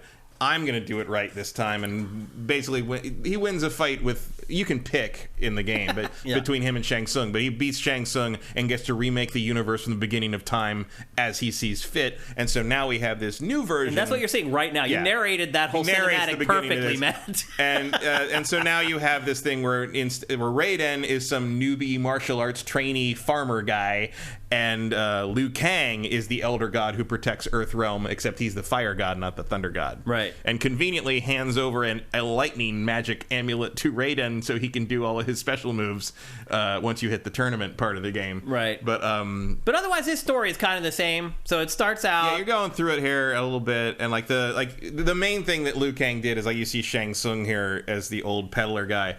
Shang Tsung or Liu Kang basically took the bad guys from the series and made them really unimportant losers. Yeah, like that was sort of like. But of course, because it's Mortal Kombat, eventually it turns out that someone has been going around and reminding them of who they were and making them bad guys again. Yeah. So Shang Tsung is like this snake oil salesman. He travels around selling fake magic and stuff. This person shows up. She's like, "There's something about you. I'm going to elevate you to a god," basically. Yeah, and this is that's actually a really good shot. The creepy shot of him just smiling. The cinemas in the campaign of this are amazing. They continue to improve their cinematic game as they. I mean, this is the same format they've used since the reboot, since 9. Yeah. So this is the 4th game, 6th if you include the Injustice games, that do this sort of campaign of like you go through a very high quality cinematic story and then play a fighting game match, usually 3 times per character, and then move on to the next chapter. Yeah. And it works. What you're seeing right now, by the way, is Kung Lao and Raiden. Mm-hmm. They are the guys who are working in the field, and they finish their work. They go to this restaurant with this local woman that they admire. She's kind of like their mom, but not their mom. She's their martial arts teacher. But it turns out she's been recruiting them for. She's working for Liu Kang. She's working for Liu Kang, trying to find fighters to recruit for this tournament that happens between all the realms. But in this game, all the realms are friends at first. Yeah, well, that was like what Liu Kang's main change was like Shao Kahn never takes... Shang Tsung is not an evil sorcerer, so he doesn't give Outworld the edge, and Shao Kahn doesn't take over after the first Mortal Kombat tournament. So basically, Sindel is still queen, even after the death of her husband, and Melina and Kitana are still the prince. Daughters. So Outworld is still run... It's still in order. It's still orderly. Yeah. It's just not evil yet. Except there's some other shit happening that they don't tell the humans about, because like there's the whole Baraka thing is happening in the background. Like it's a very interesting and pretty cool remix of like what you already know, of the way you already know Mortal Kombat to go, and it's like, well, what if it happened this way? But then there's that element of like, fate wants to drag the timeline into what it was supposed to be originally anyway, which is a problem that Raiden ran into in the reboot, the last 3 games as well. Yeah, the first half of the campaign is basically Liu Kang just going to different places, gathering champions to take. And then you do what would be considered the first game's tournament pretty early on, much like you did in Mortal Kombat 9, where you're like, oh, like Mortal Kombat 9 is basically a retelling of Mortal Kombat 1 and 2. It is, yeah. And this is early on feels like that, but gets very, very different because of the time shenanigans. Yeah. Ultimately, it ends up becoming, I feel like, it's kind of a gross ripoff of the Marvel Cinematic Universe. Like, sort of. I mean, what they're angling for with this, sure. They're definitely dipping their toe in the multiverse thing, just like everybody is now. Like, one of the big goals in the campaign is to unify the timelines, and there's 2 sides, and there's a big war at the end between the 2 sides. It's very MCU. Yeah. Well, also that is also very similar to the end of Armageddon. True. Where literally every character in the history of the franchise has a big fight over a giant pyramid, and everybody dies. And that. I don't want to spoil too much, but anyway. And then that's when Raiden decides in the beginning of the reboot is like, oh, this didn't work out too well. I'm going to send a message to myself in the past and say, like, hey, don't do it like this. But then he does do it. But he doesn't do it that way. But it turns out if he does the other way, it's even worse. It is worse. And then in the last game, Chronica, the goddess of time shows up and is like, can you stop fucking with the timeline, please? Yeah, that's right. I'm going to kill all of you. And so it just became a whole thing. Yeah. But there's a bunch of fun stuff in this. Like, I mean, the way it's designed is great, is smart, because like the beginning, the first half is he travels to meet these characters, and you play as these characters for like a whole chapter or whatever. You get to learn how to play as them, how they play against a lot of the other fighters in the game. That, like, early on, some of them don't have some of their signature moves because they haven't learned them. Like Kung Lao cannot throw his hat. Right here. He doesn't have the hat yet. The bladed hat But yet. eventually he gets it. And there's a great gag about that. There is. I mean, there's all kinds of stuff like that. Melina. Like, I never knew how Melina became who she is. Like, well, that's not how she became how she is in some of the other timelines. But it's very interesting how they do it in this game. Because it ties into, you never would have guessed it, Baraka. Right. Like, it's like, there's tons of stuff like that. Little Easter eggs, you're like, oh, That's how they decided. There's a lot of interest. It's smart. They play with expectations a lot. It's a good story if you don't know anything about Mortal Kombat, I think. But also, if you do know Mortal Kombat, it's even better. It's constantly like going in. You're like, why is Reptile hot in this one? You know, like it's like shocking. All of a sudden, Reptile's like a sympathetic character, like who's like this super hot dude who happens to be able to turn into a reptile. Yeah, and you're like, okay, I can go with that. Like they change a bunch. Baraka is like a sympathetic character in this. Yeah, actually. But here's one thing I will say, is that one of the mistakes I think they made in this campaign was giving big roles to characters like Baraka and Melina, because they have these mouths that are just ridiculous. And then you have to sit there for the next 5 or 6 hours watching them try to animate their mouths. Like, if you look at Baraka, like, they just gave up. They're like, you can't animate this mouth. It's ridiculous. They just created a hinge and basically gave him a flappy jaw. Like, because there's no way. Well, no, he has no lips. He can't. Right. He can't speak English. But that's always been sort of. But you could have chosen the characters more intelligently, so you wouldn't have these weird situations. But whatever, it's still awesome. Like, it's all nonsense. It's fun. It's Mortal Kombat. But this campaign is incredible. Like, it is hands down the best in the fighting game genre. It's like no one's even in the same league as this game. They've always been ahead of the game on the campaign story modes since 9. Yeah, they just keep getting better and better. It really is a marvel. Like, they've done an amazing, the writing, the way it's shot, composited, lit, everything about it is. And they definitely top-notch. They play with the format a lot more in this one than in the past. It's really, really good. Now here's the rub: it's not very long. No, it's. I saw a compilation of all the cutscenes, which is it's 4 hours and 4 minutes of cutscenes, and I would imagine it's probably 2 or less hours of actual fighting gameplay. Yeah. Unless you just really run into some problems, but like, because the challenge of this mode for the most part is the fact that it just throws you from character to character with no explanation of how they work. That's true. So, but it's also easy enough that it doesn't usually really matter. You can get through it with some basic knowledge. Yeah, I have it set to medium, and I'll just tell you, like, I wish I had played it on a harder difficulty. That's funny. That's funny. My game did that little glitch there too. Where the panel popping out? Where the throne is in the foreground and pops in the back. Mine did that too. That's the only glitch I found in the whole game, by the way. But I think the campaign in this is amazing, but it's just really short. It is, but I do, if you have the other games, I would encourage you to, like, play all 4 in a row at some point, just to see how that whole story hangs together, because it is all one coherent thing. Yeah. If you can stomach the graphics of the first one, right? There's a game that needs a remaster. Yeah, they could get away with that if they want a breather between this one and whatever their next game is. Because I guess they're not doing Injustices anymore. I don't know if that's. They might have been out of material on that one. It's possible. What I would say though is that, like, this campaign is like 6 hours, and so if you're planning on buying it mostly to play the campaign, this game is $70, and that's a pretty tough ask. I mean, all of them have been that long, more or less. Like the downside on this one is the last one had that really, like, elaborate crypt mode, and that there isn't. Well, they've replaced it kind of with another little bit with here. Like the season related, like, sort of invasions mode. That's what we're seeing right now, by the way. In invasions mode, it's a little bit like. By the way, I think Rain is the coolest reinvention of any of the characters in this. I hate playing as him, though. He's hard to play, but he, like, that, his look, I think, like, as a reinvention of one of the previous just color palette swap ninjas, that's a really cool design. Yeah, well, he's different. He's like a sorcerer, like a water sorcerer. So he's not really like the ninjas anymore. And the worst being, Nitara, is it Nitara? Nitara, yeah. Voiced by Megan Fox, might be the worst voice performance I've ever heard in a major game production. I would agree with you 1,000%. It literally, she completely mailed in her voice work. Like, it's embarrassing. And it also doesn't sound great. It sounds like she may have just recorded it at home. No, it's tinny and weird. Yeah. And then it turned out that some other voice actor recorded all the effort stuff. Sub-Zero, also terrible, by the way. I don't think I've heard enough of it. Awful.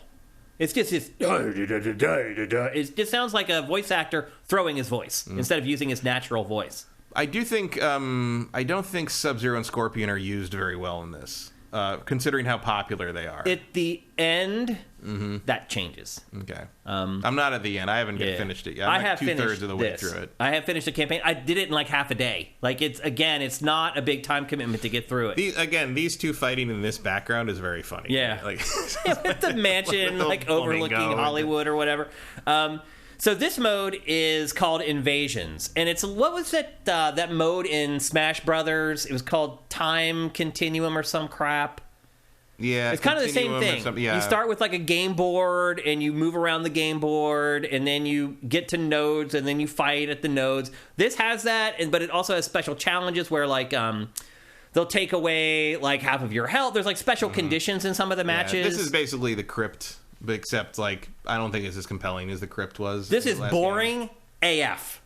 I played this for, I don't know, 8 hours. I don't think it's boring, but I just don't think it's nearly as good as the Crypt. Because the Crypt had, like, puzzles and weird shit. The Crypt was kind of creepy and it had a lot more inventiveness to it, and this just feels like going from fight to fight to fight to fight. This is also really easy. Again, I would bump up the difficulty because most of the fights in this are just one round. They don't even play out like the full best of 3.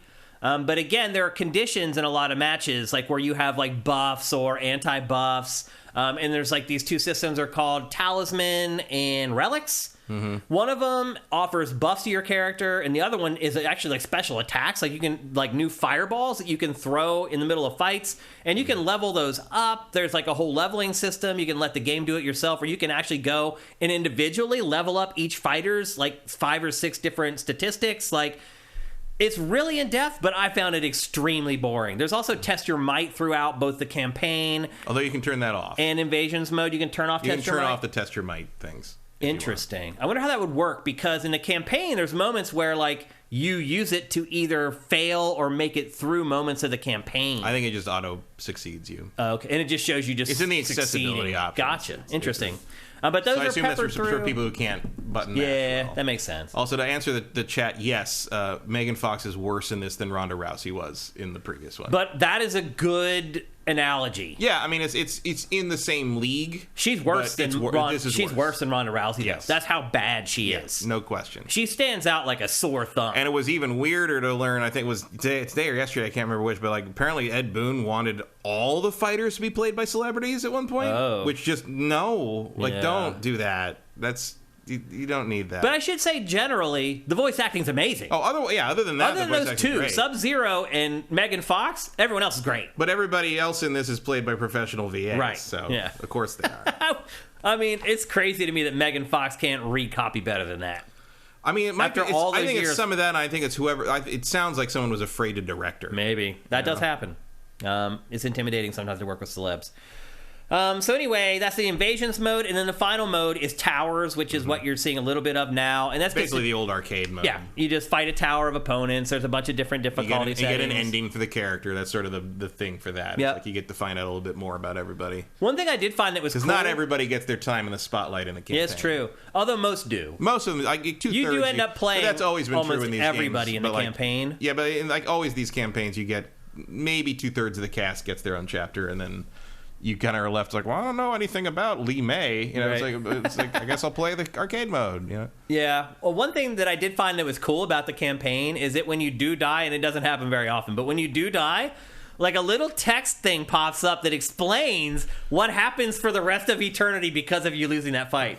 Like, Shang Tsung took over the mall and like opened up a bunch of like hot dog stand or whatever. Like, they have these crazy explanations for what plays out just because you lost that one match or whatever. So I haven't actually seen that. Yeah, they're pretty well because you never die in this. I haven't lost. Yeah, it's not that. I think I died like 3 times the whole way through the campaign or whatever. Also, the only other nitpick I have is early on in the campaign when they all first get to Outworld, and they're kind of being dragged. You know, they're being like taken through the streets to get to the palace, and the Earth fighters are like looking at like all the they're looking at like the Goro type. You know, whatever the crazy the Shokans. Yeah, or like it's like, oh, look at that, that's amazing. And Melina or Katana, I can't remember which one, says something about like the ones with 6 arms are da da da da da. And I'm like, they don't have 6. I have 4 arms. They have 6 limbs. Yeah. That's 2 different things. Like, I was like, I don't know who wrote that line, but they were not thinking straight. Yeah. But I guess what I would say overall about this game is really good. It's a really good fighting game. But it is a little low on modes, at least interesting modes that I got engaged with. Like, again, I played the invasion mode for like 8 hours. I don't want to play it anymore.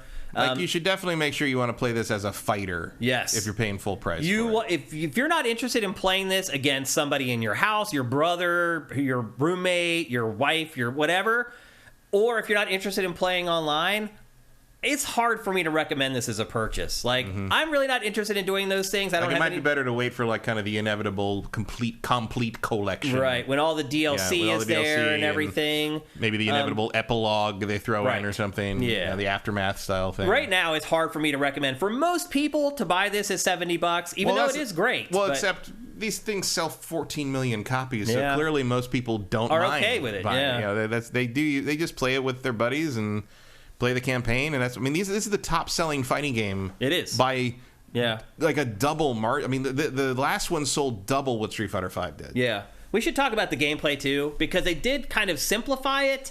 There's just one meter now called the super meter in the game. There was two in the last several Mortal Kombat games. I guess you could technically consider your tag team partner a meter. Yeah, they have to recharge a little bit. Cameo character. It's not really the same thing. Yeah, it's not. So there is one meter. It's used to enhance your special moves. It's used to break combos. It can also jump cancel out of uppercuts, which is a big deal in Mortal Kombat. And basically all you have to do is you just hold the right trigger while pulling off any of the special moves, and it will amplify that special move. And then the meter itself builds by taking damage. If you have your attacks blocked, if you perform specials, the meter goes up. And then it basically just buffs your special attacks. You don't really, again, the game is so easy, I hardly even had to use the meter against the CPU. Like, using it against the CPU, it almost makes it like a joke. Like, it just makes it even more easy already. And then there's another system called armor attacks, which give fighters temporary invincibility. And what you have to do is you have to watch for the color of the character, and once they turn blue, then you can land your blows. But again, you just wait. And then you just deliver the blow once they turn blue. I didn't find that to be a very useful system. It seemed like the CPU had more problems dealing with it than the human players do anyway.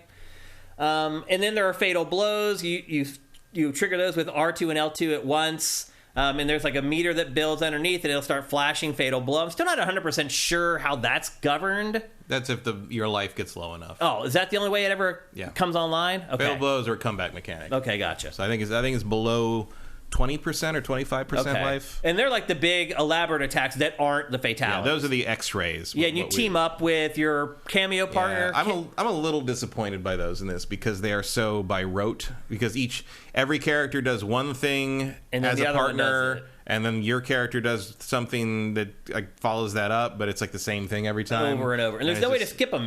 No, they're long. They're a little too long. Yeah, I found them to be kind of annoying. But you can't ignore them because they do so much damage. Yeah, they'll take half a health meter generally. And so that's a little bit of a yo-yo you have to manage in fights. And then the cameo stuff, I think it's cool.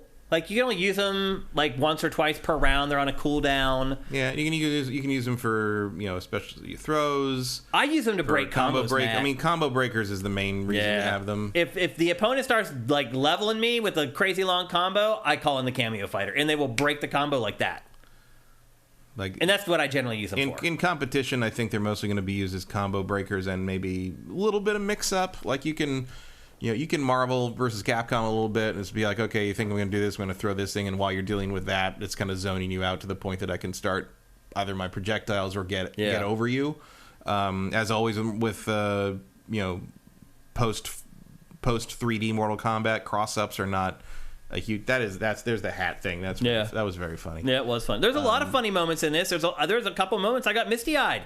Couple emotional moments in the campaign. I was shocked. I'm like, whoa, like, this is Mortal Kombat I'm playing here. How's this affecting me like this? I was kind of surprised by some of that stuff. But overall, I think the fighting system is perfect for Mortal Kombat. As you said, it is the casuals fighting game. It is the best-selling fighting game. And I think simplifying it so you have just 1 meter to manage is a smart move. The call and response rhythm of Mortal Kombat hasn't changed. It's like riding a bike. You get on it, like the muscle memory is still there. The button layout is still the same. Like, I can start playing Mortal Kombat and immediately I'm competitive. It doesn't take me a few matches or anything. The muscle memory is just there from decades of playing Mortal Kombat.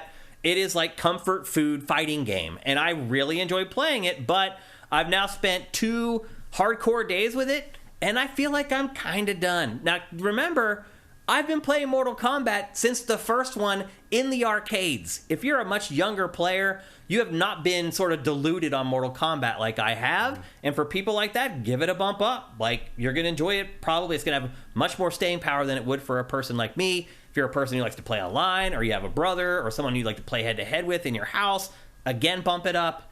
But for me personally, I played it for a couple days hardcore. I was pretty much good with it after that. And now I'm like, okay, if I had spent $70-some on this, would I be okay with it? I'd probably be regretting it a little bit. But again, I'm a special case. You're not going to play it as a fighter, really. You're probably right. Yeah.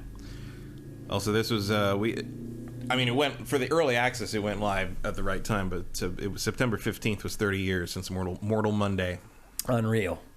That's crazy. Only the second advertised release date for a video game. Yeah, but that is how long I've been playing Mortal Kombat. And I'll say this, I still enjoyed the hell out of this while it lasted. Like, if the campaign went another 5 or 10 hours, I would have kept playing. It was that good. I really enjoyed it.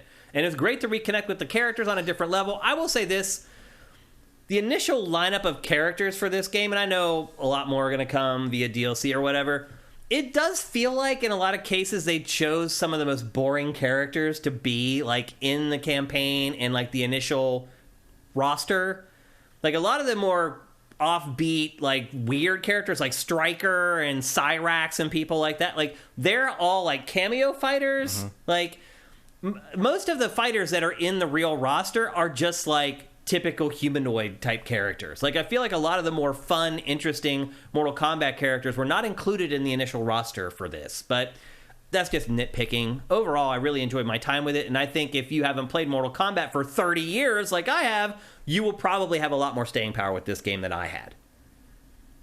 And that's something I have to keep in mind as I evaluate games, that I have played a lot of these franchises for decades and a lot of people haven't. So it's something that I have to always consider when I'm playing games and trying to explain to you guys whether you should buy them or not. But online modes, I would say they're a little simple. Like, I feel like Street Fighter 6 mops the floor with this game online-wise. Yeah, online presentation, Street Fighter 6 is hard to compete with. Yeah, it's way better than this. This feels like... But I also don't really feel like I need to run around a lobby with a custom Mortal Kombat character and do all that stuff. For like, straightforward is sometimes fine. Yeah. Put your effort towards the campaign stuff. Put your effort towards the presentation more. Matchmaking's good. It's a little slow, but there's tons of people playing. Like, you don't have any shortage of people to play against if you don't have people locally to play with. Also, surprisingly, I don't remember them saying it. This thing supports crossplay. I think it's coming later. I mean cross save. Oh, it does? If you play on PC, it will load up your PlayStation save. Oh, I didn't know that. Like, if you have a Warner Brothers account linked to both versions. Yeah. Like, it does actually save your progress between platforms. Okay. Which I haven't seen them brag about or like use as a talking point. Yeah. I don't think crossplay is online yet. I think it's coming like in a couple weeks. Crossplay isn't. Cross save does seem to work. Yeah. It already works. Almost unadvertised from what I could see. Yeah. So anyway, that's Mortal Kombat 1. Again, it is a $70 game. The Switch version, by the way, is just getting murdered online. Oh my god. They made a Switch version, which is kind of impressive, but... There's your real test as to whether graphics don't matter. Right. They do in fighting games. And it is getting murdered. Well, they do for the price they're charging for that thing. It's almost become like clickbait at this point. Like, reviewing the Switch version. Like, everybody knows, haha, you can watch a review and laugh at how bad the game looks. It looks that bad on Switch. Yeah. So you should just steer clear if you're a Switch owner. I would recommend... but I think we've kind of let you know already, if you own other platforms, whether you should pick it up or not. Great game. For me, limited staying power as someone who's played the franchise for decades at this point. But I had a blast playing through the campaign, reconnecting with all these characters and learning new ways of how they became who they are. That was probably the most clever part of the campaign, Matt, what you pointed out, about how when you start with some characters, they're just people. And then as you go through the campaign, they end up getting their powers, or they end up getting their equipment or their gear or their outfits or whatever. All that stuff matters if you're a big fan of Mortal Kombat, and it really scores in that way. Maybe they should give Lara Croft to these guys. They'd get her to be the Tomb Raider in about an hour. Well, Matt, that's the other thing I'm wondering about this is, like, when is NetherRealm going to make a non-fighting game? Never. But I'm saying, like, they have the chops to do it. I mean, they have the chops to do a good campaign story, but like they're a fighting game developer. They are, yeah. But if you're Warner Brothers, you got to look at this campaign and you're like, That's pretty freaking amazing. From what I understand, they are helped by the DC animation department I'm sure. as well, especially through their relationship built with Injustice. Yeah.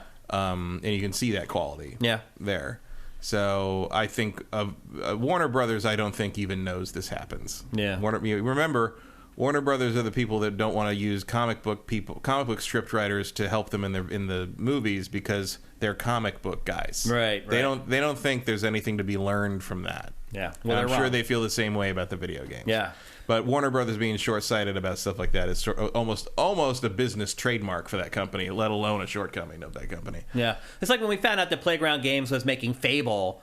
Like, if you had told me that after playing this game that NetherRealm was making Fable, like, I would be less worried than Playground Games. Well, you may not remember some of the action RPG stuff they tried in the PlayStation 2 era then. I do remember. Mythology, Sub-Zero was like a single player. No. I'm talking about the main game. I'm talking about Deadly Alliance. I remember all that stuff. Yeah, but all that stuff sucked. Yeah. Well, I mean, in all honesty, invasion mode sucks in this. So. Yeah, but they're not trying to make it into a Fable thing. Like they've never made an open world. They've never made a thing where you have to run around and do anything of note. You know, it's all been very folded in maze-like things. Mm-hmm. They should probably stick to the lakes and the rivers that they're used to. And what I wouldn't mind, like you say, I wouldn't mind double the length of the campaign. I wouldn't mind if they decided to do some sort of one-off game which was all 4 campaigns of this sort of saga mushed together, remastered a bit with the early ones, and just mush it together into one big campaign. Just sell all that campaign all by itself. Yeah. Like just, you know. Not a bad idea. Yep. Like unify the whole thing. Yeah. Would be interesting. Yep. I hear you. So there you go. That's Mortal Kombat 1. It's out there now. It came out yesterday or today? Officially came out on the 18th, but it hit early access. If you pre-ordered, you could have played. You got to start playing on the 14th. Yep. So anyway, is that a thumbs up for you? Oh yeah. That's a thumbs up for me. I've liked all the NetherRealm stuff since the reboot. Frankly, I think everything NetherRealm has done has been good because they weren't NetherRealm before then. They sort of reorganized after Midway collapsed. Yep. And everything they've done as that new kind of company has been great. High quality stuff. Yep. Good work by NetherRealm. Let's move on. Well, I think the Mortal Kombat movie should just be taking the story from these reboots, like the 9 through 12, and just adapt that into films. Yeah. By the way, again, you're running into the Warner Brothers. We don't have anything to learn from these lesser media people thing. Yeah, I mean, the last Mortal Kombat movie actually wasn't that bad. No, it wasn't. But this game is better than that movie. Oh yeah, like significantly. Because it takes so much stuff that's like known Mortal Kombat stuff and just turns it on its head or mixes around with it, and it does cleverly. And it did that back in the starting with 9 too. Yeah. You know, like it wiped the slate clean, but remembered everything it needed to be, and did it. All 4 games really hang together well. I replayed the previous ones earlier this year because I was like, I should finish the last one, and because I never got around to playing the Aftermath DLC, so I'm like, I should probably finish that before the next one comes out because I imagine that's going to be important. Yeah. And I just went through all of them. You can play the Xbox version of Mortal Kombat 9 on Xbox One, backwards compatible if you have the disc. Mm-hmm. And I don't think they have that on the list of like, you can't buy it on the store like backwards compatible, but if you put the disc in, you can. And that's cool. Yeah. So I played through all of them. And I'm like, oh yeah, it's really good. Like it's still a pretty great story for what it is. You know, it's they do a good job. Yep. All right, it's time to move on. We got so much to get to in today's show. We're going to talk next about last week. There was a Sony State of Play and a Nintendo Direct on the same day. Has that ever happened before, other than at like E3 or something? I mean, I don't remember it happening. Yeah, I'm sure both of them were Usually they try to avoid that. Yeah, but it was awesome. Like, it was a great day. You kind of want to own the zeitgeist of the day. Yeah, you're right. It was a crazy day of work for me, curating all the stuff from both of these. And we're going to go through both the Sony State of Play and the Nintendo Direct. We're not going to cover everything, but we're going to cover the big stuff. Again, we have a lot of show here to get through before our time is up. But we're going to start with Sony's State of Play. And undoubtedly, the biggest story from Sony's State of Play was a brand new trailer for Final Fantasy VII Rebirth. And let me tell you, if there was ever a trailer that should be labeled fan service, this is the trailer. This is what I think people were waiting for with the Final Fantasy VII remake. Yeah, well, I mean, this is the meat of the game. It really is. This trailer has so many iconic moments from the OG Final Fantasy VII in it that it's a splooge for Final Fantasy VII fans. Like, it's just every shot has something in it that you're like, oh, wow, oh my, like, it's just, and it's 4 minutes long. Like, one thing I found this week that really shocked me was that the Final Fantasy VII Remake only has sold 8 million copies, Matt. Mm-hmm. Which is fine, but if you think about... Is that including the intergrade thing? Yeah, that does include intergrade. And if you think about how people have been like, My biggest question on this is how are they going to pronounce his name? Oh, yeah. We'll see. Because technically it's supposed to be Cat Shi. Right. In Gaelic. But everyone I've ever met calls him Cat Sith. Yep. So it's like, all right, I don't know. How are we going to do this? So anyway, the Final Fantasy VII Remake, despite all the uproar about it, people falling out of their chairs or whatever all this hell that happened when they first debuted it, only sold lifetime 8 million copies, Matt. Now, everyone's grumbling about Final Fantasy 16 selling 3 million in the first week and a half or whatever. Like, maybe that's why Square Enix is like, wait a minute, we're okay with the Final Fantasy 16 sales. Like, it's funny. You think they're like, oh, Tomb Raider only sold 9 million. Well, it outsold your Final Fantasy VII Remake. They're supposed to be God's gift to gaming. These games aren't actually as popular as their That's fans what I'm would like you to believe. That's what I'm getting at. I mean, they are popular for the time. Like 1997, 9 million people liking something was remarkable. That's crazy. That's huge. But not anymore. Like, there's an audience for that, and it used to be the biggest thing in games, and it has become one of the moderate things in games as the audience for games in general has grown. Yeah. You're just not talking about the top of AAA sales anymore with Final Fantasy. Yeah. Any of them. 7 probably has the best shot at being something beyond normal, but I don't know. I feel like if they market this one right, this one will sell better. If they market this one right, it could. The other problem I think the first one has is the fact that it's a first one. Right. The fact that it's not the whole thing. Yeah. And I think they're being very smart by doing that pre-order package where you can get Integrate and this for basically the price of this. Mm-hmm. Like, for a limited time. I think it only goes for like 3 months or something. Mm-hmm. But that's very smart. It is smart. And there's Vincent. Like, I wasn't 100% sure Vincent would be in this. Or they'd save him for the third one or something. It almost feels like this is all of it. I mean, there's a third one. Is there a third one coming? It feels like what they show in this is almost the whole game. Yeah, but what's missing? Can you think of something? The thing that might be missing is there might be a whole third act they've added because the story's different now. Yeah, I mean, that's true. It's a whole different thing. That you don't really find out until near the end of the first one. But clearly, Zach's running around doing. There's a bunch of stuff that's going to be changed in this. Mm-hmm. We'll see. I mean, I definitely, from what I think the leaks before had said that they plan to have at least 3 installments. I believe this will take you up to basically the end of the main, because the way the original game worked was like you started in Midgar and then you sort of got booted out of the open world and then you kind of had to narrow your chase to Sephiroth to the top of the planet. Mm-hmm. And I would imagine this is going to end right around the time you realize you have to go get him at the top of the planet. Well, which is weird, but Square Enix hinted that this is going to have, quote unquote, the most iconic moment, which we all know what that is. I'm not going to spoil it here. But that's like halfway through the game. Yeah, I guess you're right, actually. Yeah. That happens pretty early. Yeah, that's true, actually. Yeah, you're right. So anyway, the big news is that we got a release date for this game. It is coming out February 29th on Leap Year Day. Mm-hmm. So next year is a leap year, and this is coming out on February 29th, Leap Year Day, which is should be an easy day for everybody to remember, and it's not that far away.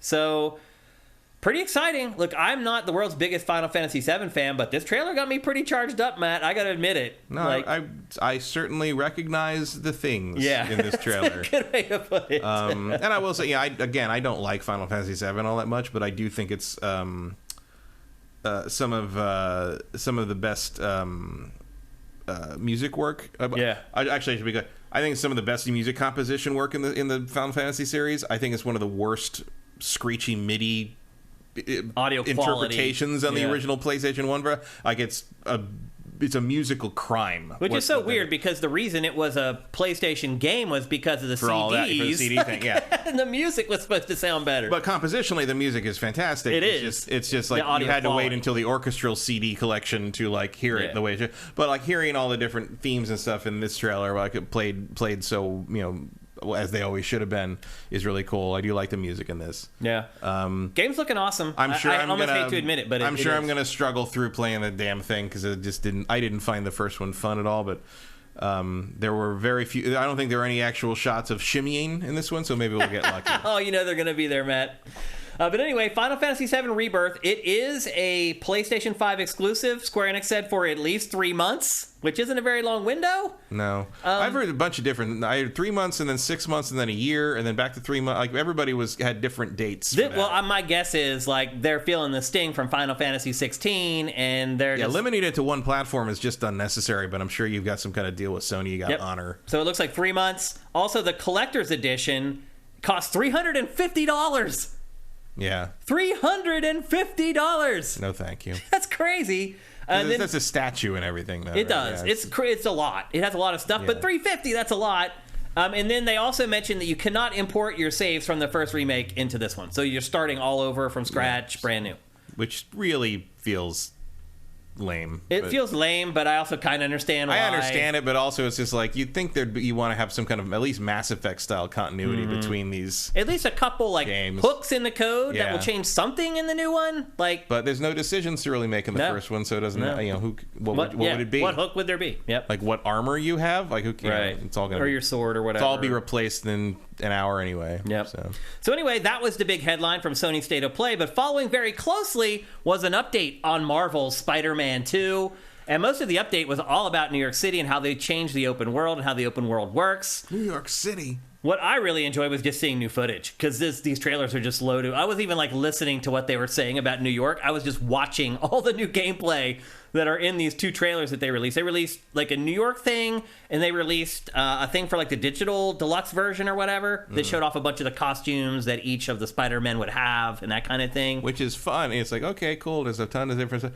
I'm just going to wear this classic Peter Parker Spider-Man outfit, and I'm going to put Miles in probably either the default black and red or if they have a good version of the suit he wears in the movies. Yeah. And that's it. That's what I do. Just like I did in the other. I never wear the goofy outfits either. I want to look like Spider-Man. In the original one, as soon as I get switched to the classic outfit, I did. I never went back. Looked back. Me too. I unlocked them all, but I never used them. I want to play as Spider-Man. Yeah. Like, that's why I play Spider-Man video games. It's like, it's cool, but it's like, they're iconic. Like I want to see Miles. I don't want to see I don't want to see the Power Rangers version of Miles. I want to see Miles. So they made a couple other announcements. There is ray tracing across all the visual modes. So whether you decide to go with resolution or performance, there's ray tracing on both of them. As I mentioned, the open world has a big update, and there's a lot of details in this trailer. Again, you can find it on Sifted. And they talked about the digital deluxe version. What was your big takeaway from all this new media?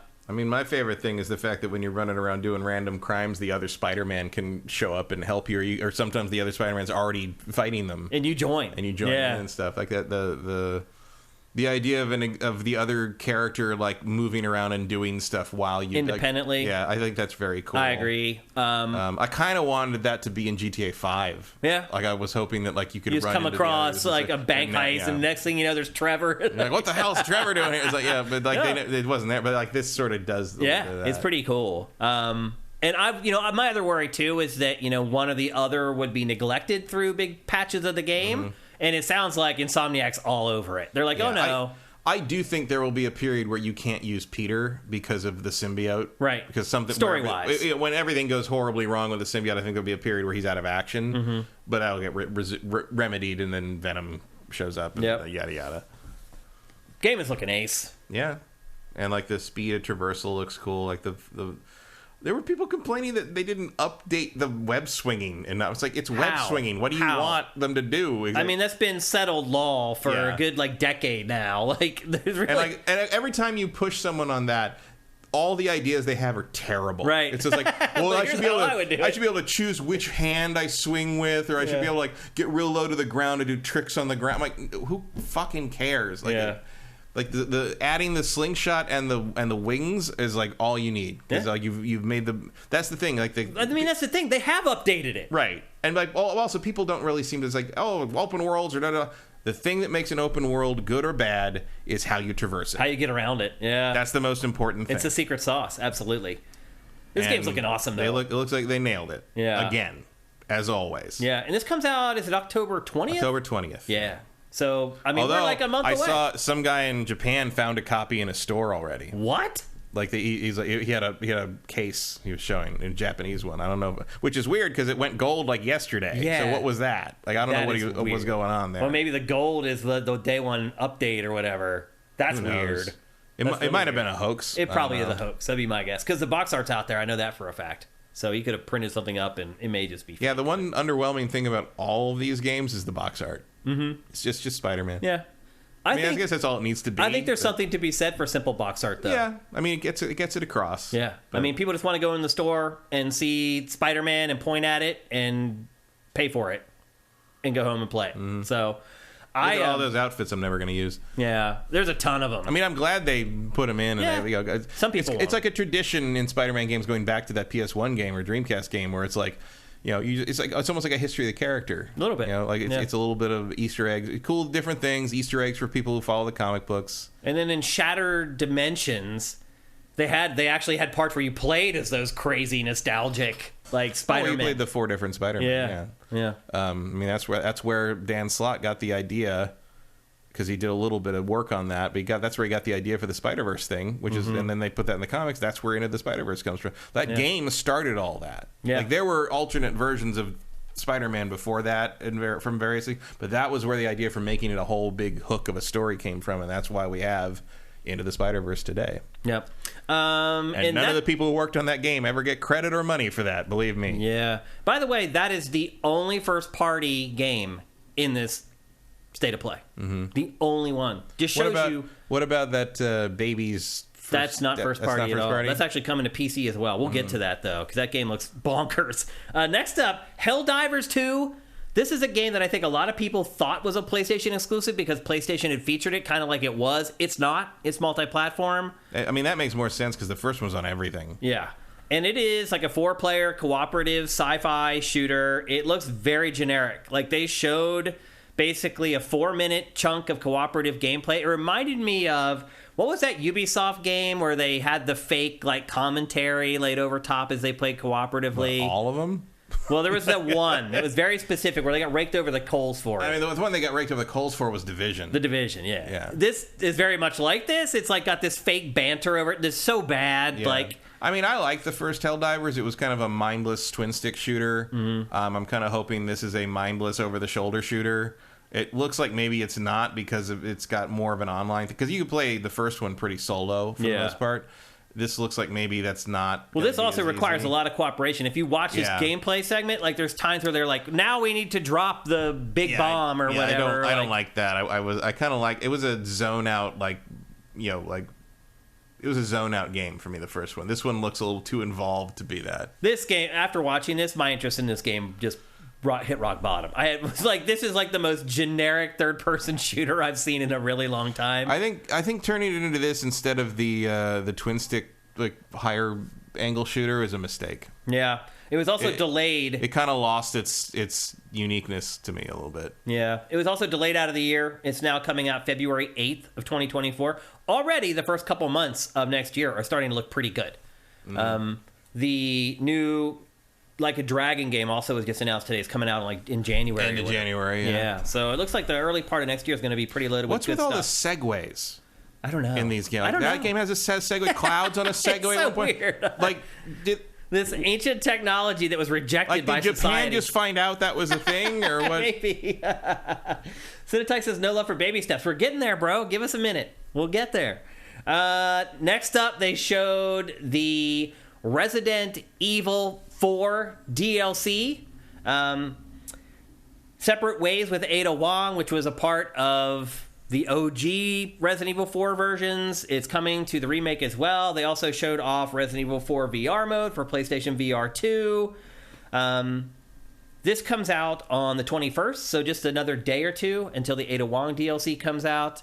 Think you'll go back and give it another go? Probably not. Yeah, there's just too much. Yeah. Like, already I'm starting to get overwhelmed. October's around the corner. I wish I could go back and play this, because this is like brand new story DLC. You kind of brush shoulders with some of the moments from Leon through the game, but otherwise Ada's doing a lot of her own stuff, and she's completely different from playing Leon.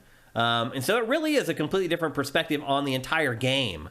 And so I want to play it. I just don't know if I'm going to have time to, unfortunately. Yeah, I'm starting to build outposts in Starfield of a certain size, so I'm getting absorbed into that. Yeah, I can see that totally. Got a whole manufacturing business shaping up here. Yep.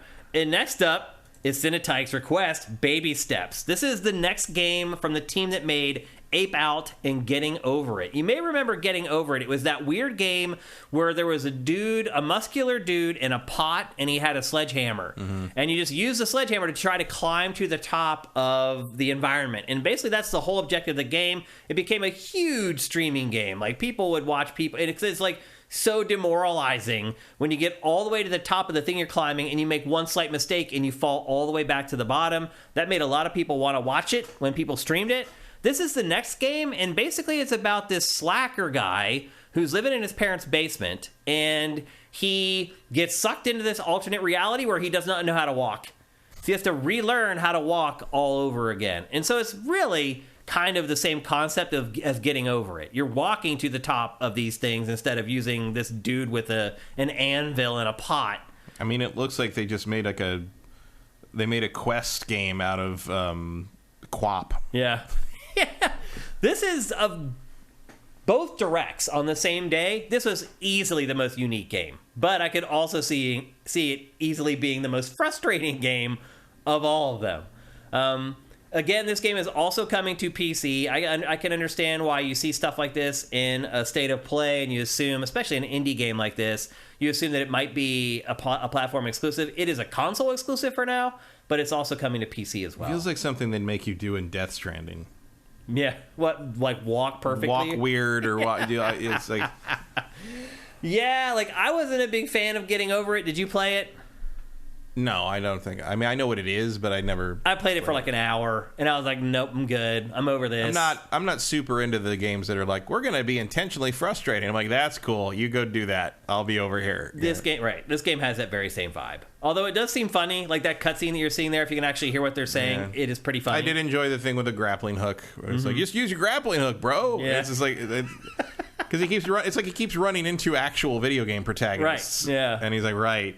Grappling hook. They're trying to tell him what they do in their games, basically, and he's like, "Oh, that doesn't work here, unfortunately." And it's just like in a onesie. So it could end up being really funny, but my guess is it's also going to be supremely frustrating. It's one of those games where they're forcing you to relearn how to do something that you just do automatically in every other video game, and sometimes that doesn't go over well with players. But we'll see. Again, that game is called Baby Steps. And then we got to learn the story behind Avatar: Frontiers of Pandora. It does not follow the plot of the films. Basically, you play... We knew all this. Yeah, we kind of knew that it was like... We knew you were playing a Na'vi who had been basically raised by humans in like the military complex, and then you got booted out when they left at the end of the first game, and then you basically get... Yeah, this is 15 years after you're abducted by... Yeah, this is basically the story of the humans coming back to Pandora that you saw in Avatar 2, except you're seeing it very much from the point of view of the forest Na'vi and not from, like, Jake Sully and his family. Yeah. Which, I mean, I don't know, like, I don't particularly like the Avatar movies, but I do think... Avatar Cry is the way to go with this one. Like, letting me explore the world instead of like putting me through a rewritten Captain Planet script is definitely more interesting to me. Yeah, well, the big objective in this game is reconnecting with your lost heritage because you've been missing for 15 years or whatever. Which is a very convenient way of starting you at level 1. Right. But that could be very interesting as well. Oh, yeah. Like, I'm sure you got to go through all the standard stuff. Relearning how to tame and all that. Tame your Banshee, because she's never been...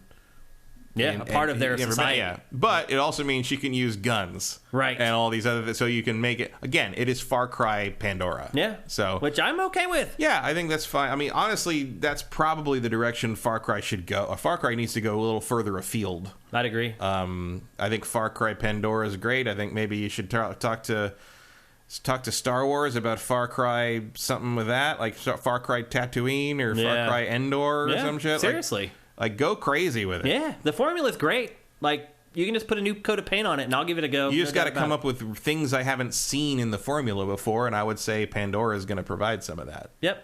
One of the cooler, more underground games from the state of play is a brand new strategy RPG called Unicorn Overlord, which is... This is my pick of this whole thing. I figured most people probably Vanillaware you say Vanillaware, I'm in. I'm in. Yeah, me too. And I feel like that studio doesn't have the recognition that it should have. Probably not, but I think for people like us, it does. They've never made anything less than great. I know you're right. And they make some bold claims in this trailer where they're like, we're rewriting the book on the strategy RPG. And the funny part is, I'm like, okay. Sure, maybe. You might actually do that. You're Vanillaware.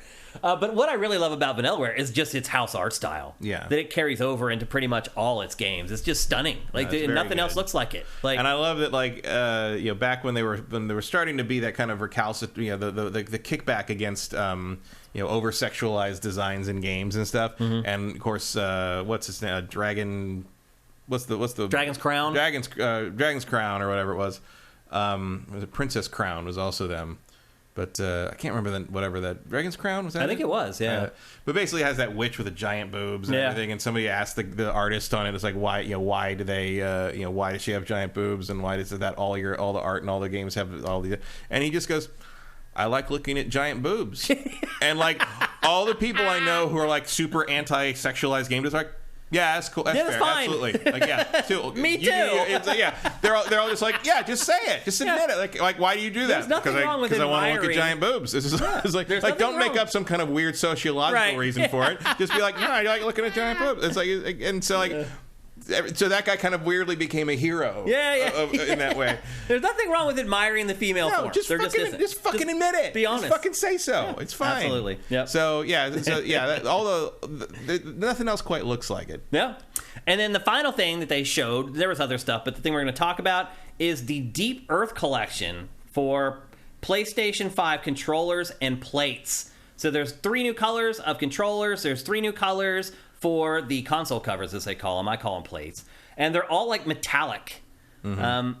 I don't know if I would have these in the crib, but I'm just happy with my matte black or whatever. But again, these look pretty sharp. These are useless to me. Like the only time I will ever buy a new controller is if one of them breaks. So like at no point do I say like, oh, I got to get the metal red controller. Right. I don't care. Does it work? I'm fine. I think these look pretty sharp.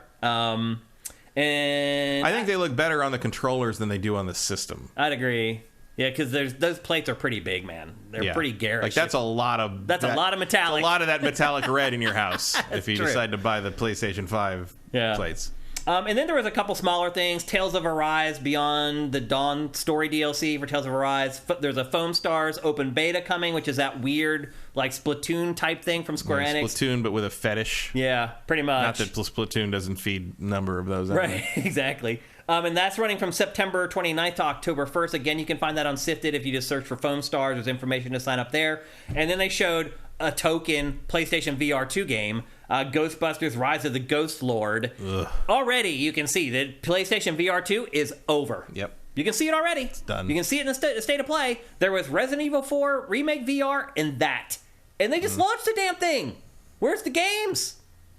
They're already done. Don't say we didn't warn you about PlayStation VR 2. And that, I mean, I'm a big Ghostbusters dork, as well. You know, I have a replica Proton Pack downstairs. Yeah. But like, I physically hate the art style in that game. Yeah. Like, I should be into a VR Ghostbusters game, but wow, that looked bad. Yeah, I actually have it. I did have a trailer loaded up, but we're running short on time, so I'm trying to skip through some of this stuff. But now that you mentioned it, I want to show it to people so they can see it. Yeah, I just don't. And also, you can see how annoying this is to play in VR. Oh, yeah. You can already see the hands. Yeah. Like, it's not going to, like, aim right. And you got to, I'm going to try to grab the trap. Oh, I can't but my hands aren't going right. Yep. I can't do that. You're right. You can already see it happening. So, there you go. That's Sony's latest state of play. You think we'll get another one before the end of the year? I don't know. Where's the first party stuff, Matt? Where was Fair Games? They're all next year. Would have been nice to see something. Don't need to see it. They got what Spider-Man. Another awful year for Sony first party. All they got is they got Spider-Man. They don't need anything else. I mean, it's been a whole damn year. It doesn't matter. That's crazy. Don't need to worry about it until next year. Might see some stuff at the Game Awards, but I don't think we'll see a state of play until next year. Yep. So anyway, there you go. That's Sony's state of play. Next up, like I said, on the same day, Nintendo's Direct threw down a bunch of big stuff, and we were wondering just a few months ago, like, what's happening with Switch for the next 12 months? Now we know. They announced a bunch of games in this Direct. Yeah, it's called stalling. Yeah, but I mean, they announced games that are coming out next summer. Oh, yeah.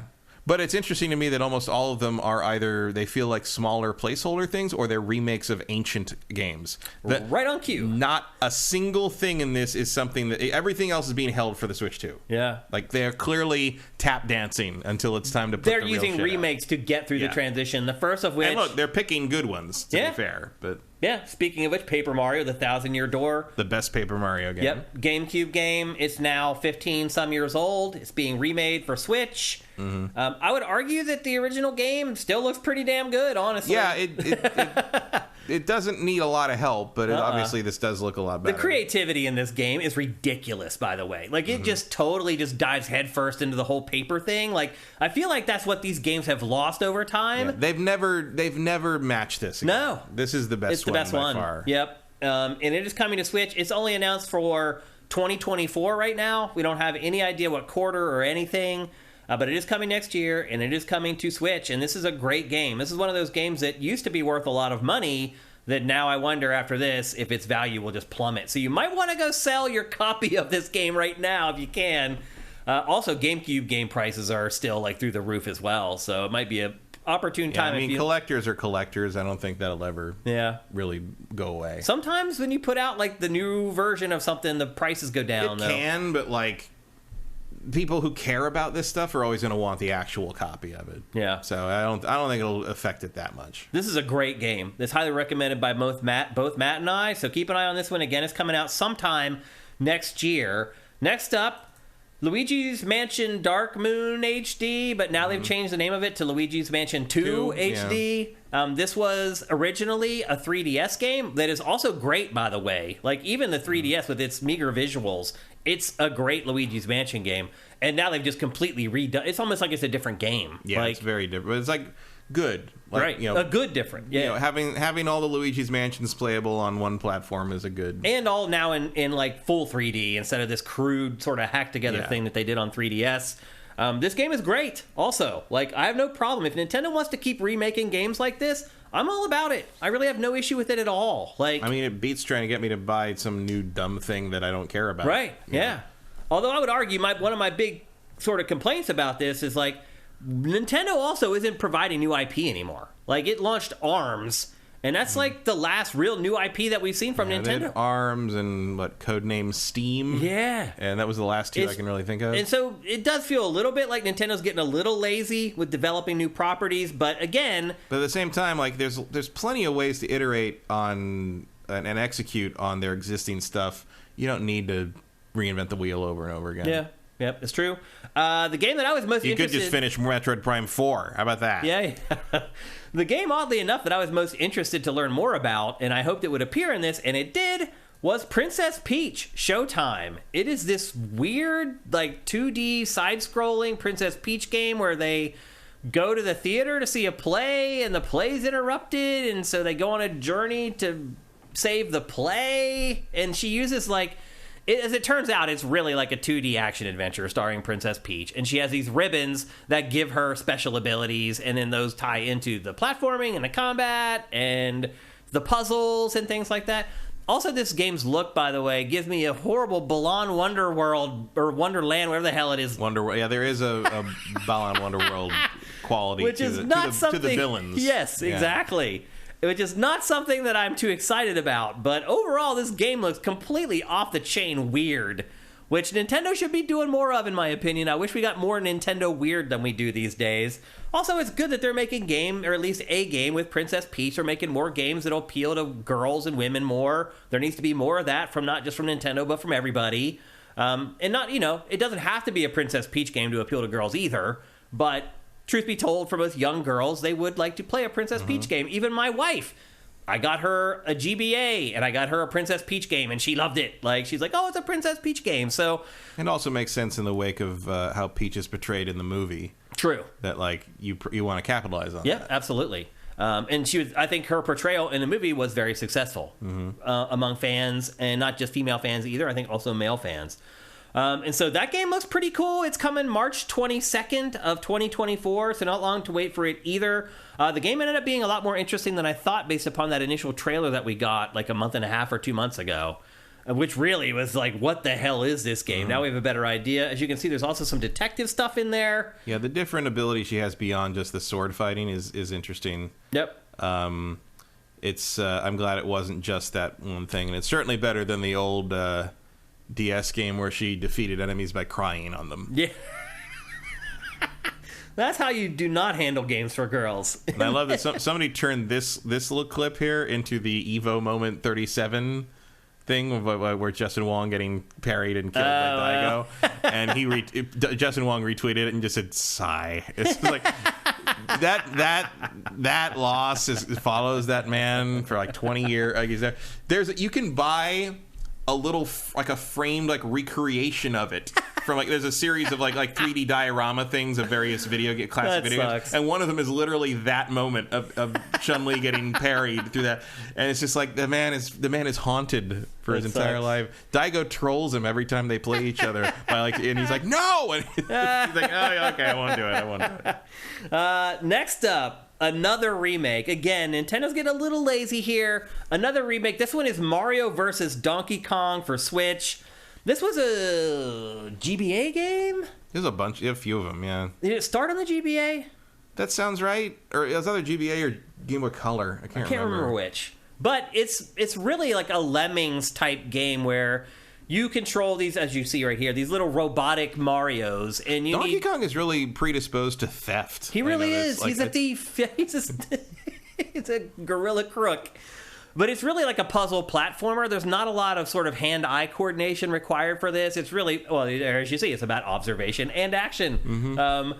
Did you like Mario vs. Donkey Kong back when it came out? No. Me either. It didn't really catch on with me at all. It just didn't click. I'm a little surprised that they're remaking this game. There is, I think, a pretty... there's an audience for it in the sense of, like, there's a generation that grew up with these. Yeah.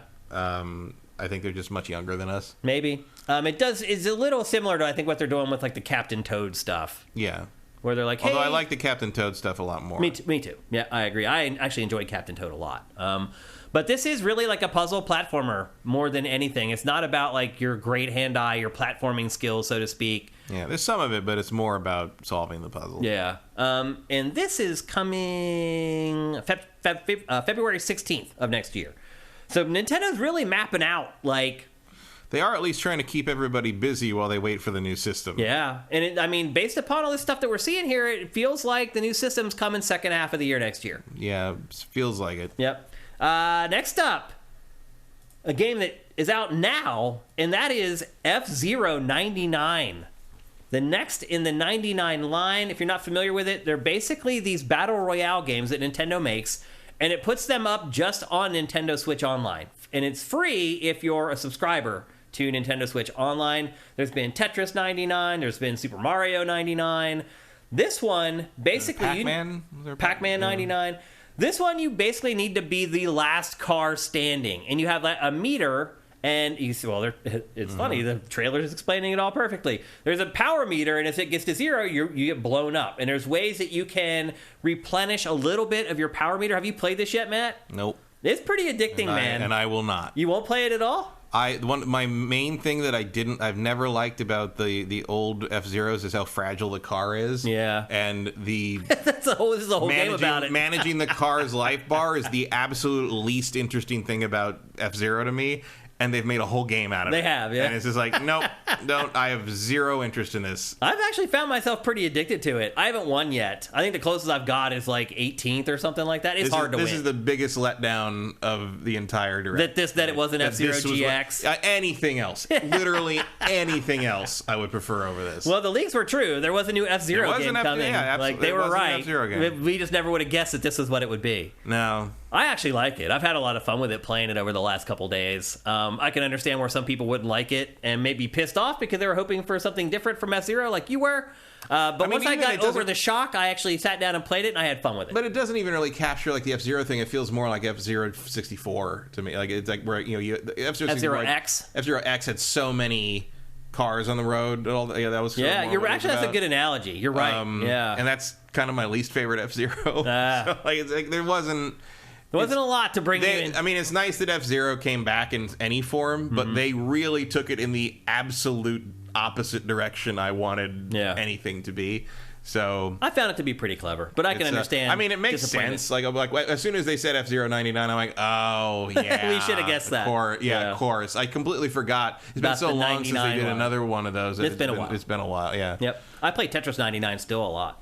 And then next up, I think the Pac-Man one was my favorite. That's pretty good too. They've all been, I think, pretty good. This one's just not for me. Yeah. Like nothing against it. Just oh no. Yeah. Well, it's a whole game about what you hate most about F-Zero.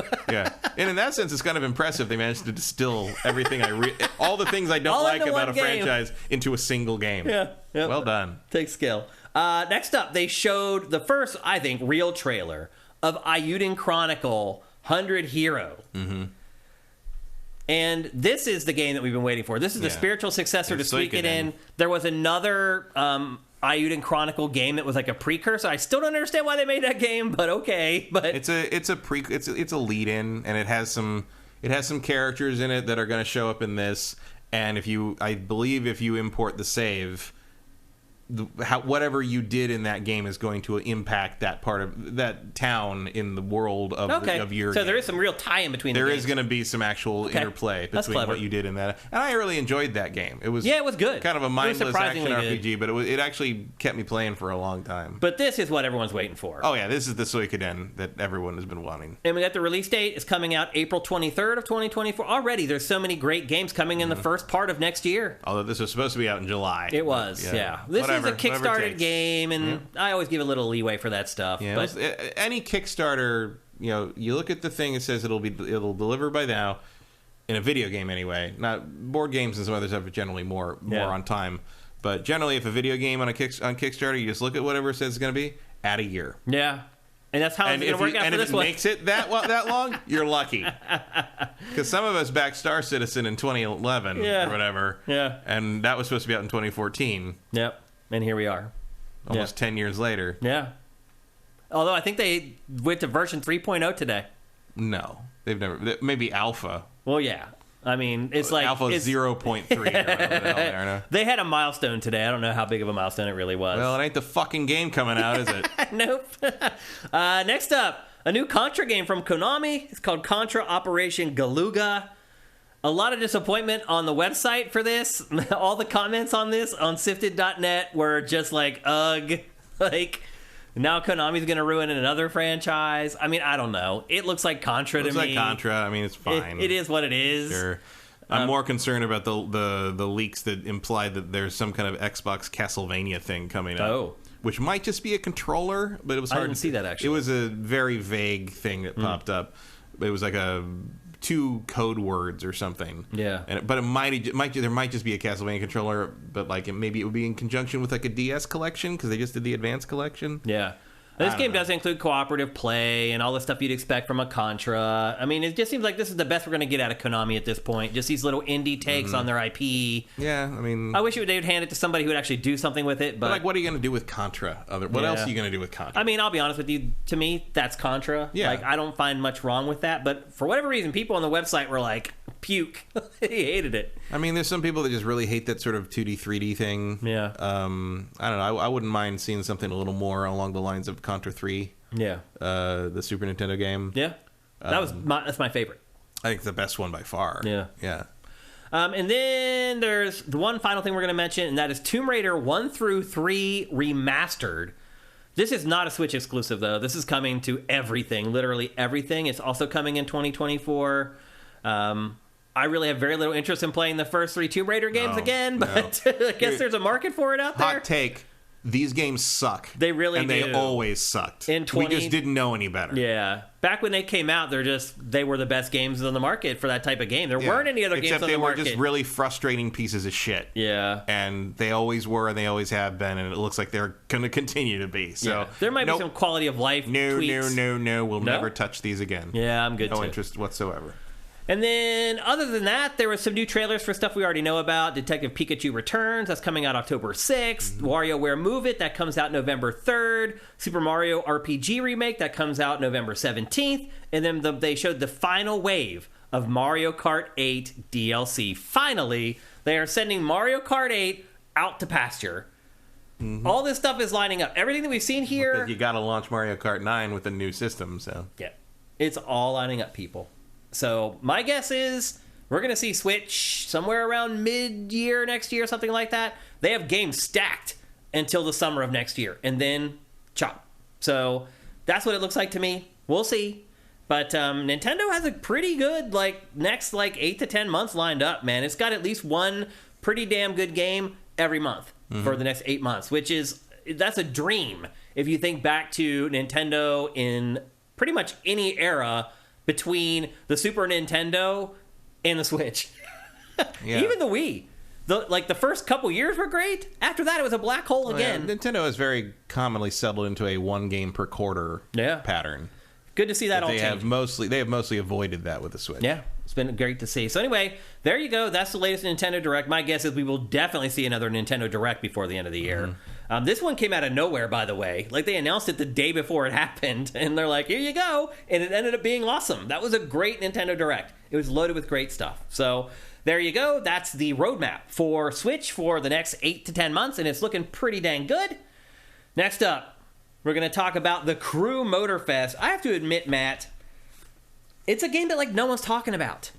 Nobody cares. There's only 2 reviews. They should, though. That's what I'm getting at. Really? Because Crew 1 and 2 were garbage. They were. I hated the Crew 1 and 2. And I know it may feel like sacrilege to compare this game to Forza Horizon, in my opinion. I mean, it's clearly what they're trying to do. Right. My opinion, the best arcade racing game and franchise on the market. But I got to tell you, Matt, this game compares favorably to Forza Horizon. In some ways, it's better because it does more than just cars. It does cars. It does motorcycles. It does boats. It does planes. And you can pretty much... they didn't show any of that stuff in the trailers. It is weird. It looked like it was just cars again. I know. It's weird, but it has all that stuff. And the cool part about you can do crazy stuff in this game. You can get in a plane and then fly high above the map and then just switch to a car in midair and just drop all the way down to the ground.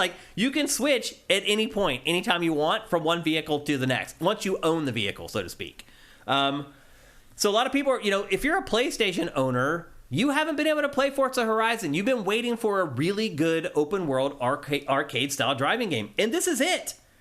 I was also surprised, Matt, that this was only the 3rd game in the Crew franchise. Yeah. Because they go on so long. Yeah, it feels like we've been dealing with them longer. It really does. This game is set on just one island of Hawaii, in Oahu. I mean, the last time when Crew 2 came out, Sam was still coming over to do the TriCast. Yeah, that's right. Yep.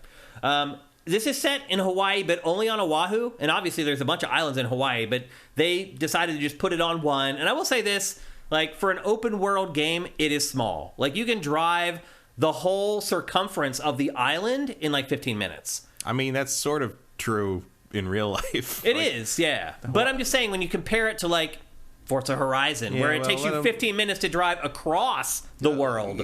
Let's let them figure themselves out. That's the thing. They have figured a lot out already. I can't believe this is a Crew game. And it's the same team that made the first 2 Crew games because it's nothing like the other Crew games. So again, the other thing, it is a shameless ripoff of Forza Horizon. You're the music and driving festival going on the island. The only time you ever really interact with it is when you drive by and you see one of the music stages, or you drive by and you see some fans kind of dancing or whatever. But otherwise, it's just this fake setup for why you're on this island racing around, and it is very flimsy and it is very cheap that it totally rips off Forza Horizon. There's no doubt about that. And the way the game is designed is a little different, too. It's all split up into playlists. So when you first start the game, there's 5 different playlists to choose from, and they're very themed. There's here's Japan, and you get the neon lights, and you get all the crazy Japanese cars, and the drifting, and all that kind of stuff. Here's the muscle cars playlist, where you play with the 1957 Chevy, and all the cars from the 70s that have crazy engines and horrible gas mileage.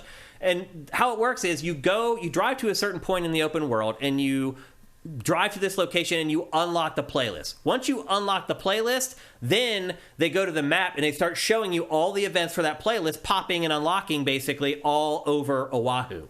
And then you start playing those races in any order that you want to and trying to complete the playlist. Now, you don't have to complete the playlist before you start another one. However, you do have to go to the trigger point for that playlist first and ignite it.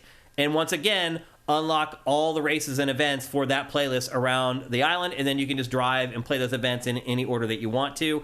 It's an interesting way to do it. There's 10 total playlists in the game, and they do run the gamut and make sure that the game has a bunch of variety in it and things like that. But it's a little restrictive. Like, I would just prefer to like just have everything unlocked on the island and just let me drive wherever the hell I want and just do the races. I'm not sure why they decided to do it this way, but it is a little bit restrictive. At least in my opinion, it is. But really, the difference between this and Forza Horizon is the variety. And it's not just that there's different vehicles. It's also like the race types. Like, there's just more interesting stuff to do in this game. For example, like there's like all the typical driving stuff. Like there's drag races, but they built like a completely different interface for the drag races. There's drifting, which I hate in this game, just like I hate in every freaking driving game.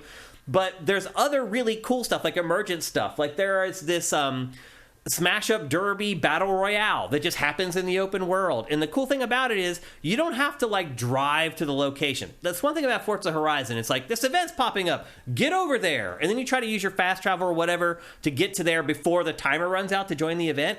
In this, when the event starts happening in the open world, you just tap the triangle button and you register for it, and immediately you're taken there to do it. To be fair, Horizon 5 finally did add it. You just jump me to the event option. Yep, and this does it right out of the gate. The first time they've decided. For a long time.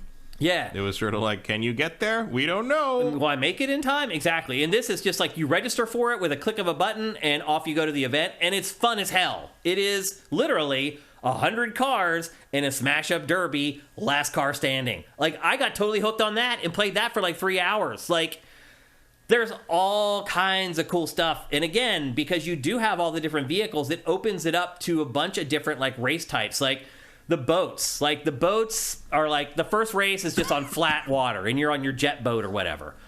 Simple. But at the same time, there's nuances to the controls. You control how much of your boat is out of the water, and that impacts how fast it will go. Well, that's the first race. Second race, it's a little choppy, so you're getting a little bit of air, and you start to learn how to manage the waves. Like, you start doing kind of what you did in Excitebike 64, where you reorient your rider on the downslope of the wave. So your boat goes up, it goes airborne, you orient it so it's on the downslope, so when it hits the water, it gets a full grip with the motor and takes off.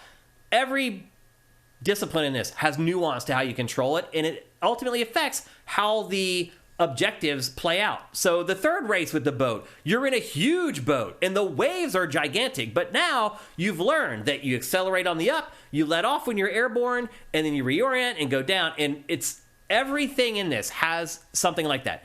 F1. There's F1 in this. It feels great. Like, it feels as good as, like, EA's F1 franchise to me. And there's pit stops, and you have to manage your tires. Like, I'm blown away by this game a little bit. I'll be honest with you, Matt. Like, I'm surprised more people aren't talking about it. Like, if you look at the reviews... I'm not, because everybody I know who'd possibly be interested in this game all refuse to fucking touch it because they played the previous Crew game. Because it's the Crew. They should not have called this the Crew. But you may be right. The reviews for this, like, if you watch or read any of the reviews, nobody has any criticisms for it. Other than it's exactly like Forza Horizon, which is a fair criticism. But as far as like then they score it a 7 or what? It's like, no, like, this game is good. Like, if you are a PlayStation owner who has been jealous of the Forza Horizon franchise now for like a decade or more, this is your game. This is a game that you've been waiting for. I have been pleasantly surprised by this. Another thing that's kind of weird about the game is, like, when you go to events, your cars don't matter. So the cars that you collect, it's a thing like it is in every driving game, your livery and, you know, earning credits to buy new cars and things like that. It's all part of this game. However, almost every event you go to, you race it in a borrowed car. They give you a car to race as. You can't even choose to race in your own car if you want to. They're just like, nope, you're racing in this. Now, once you finished the playlist, you can go back and redo the events, and there's tweaks to the events and stuff to make them worthwhile to do again. And at that point, you can use the cars that are in your actual livery. But otherwise, like, the cars you actually own in this game end up feeling more like just an avatar. Like, you can use them to drive to the next event, or you can just fast travel there, which is what you end up doing most of the time anyway.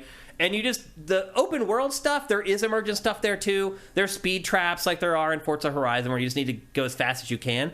But there's also like these impromptu slaloms that just pop up. Like, you're just driving down the road and all of a sudden slalom gates will pop up. There's this other race that I don't even know how to really explain it. There's like these gates that you drive through, but they're almost like a cone. And the first gate is really big, but then it narrows down to like the cone, and the longer you stay in the cone, the more points you get, and all that stuff goes to like these online leaderboards where you can instantly see like which of my friends has the highest score at this speed trap, which of my friends has the highest score in this cone race, which of my friends has the highest score in this slalom race, like, and it pops up like right away. And not just that, like your global rank, like, you know, my speed trap, I'm like 15,000th or whatever, like.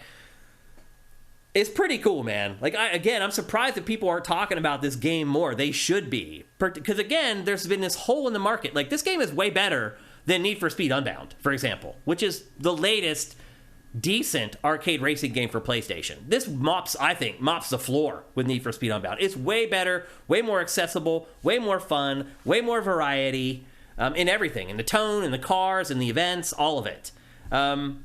The fast travel, we talked about it earlier about how, you know, your enjoyment of an open world game is directly proportionate to how you can fast travel. Fast travel in this is great.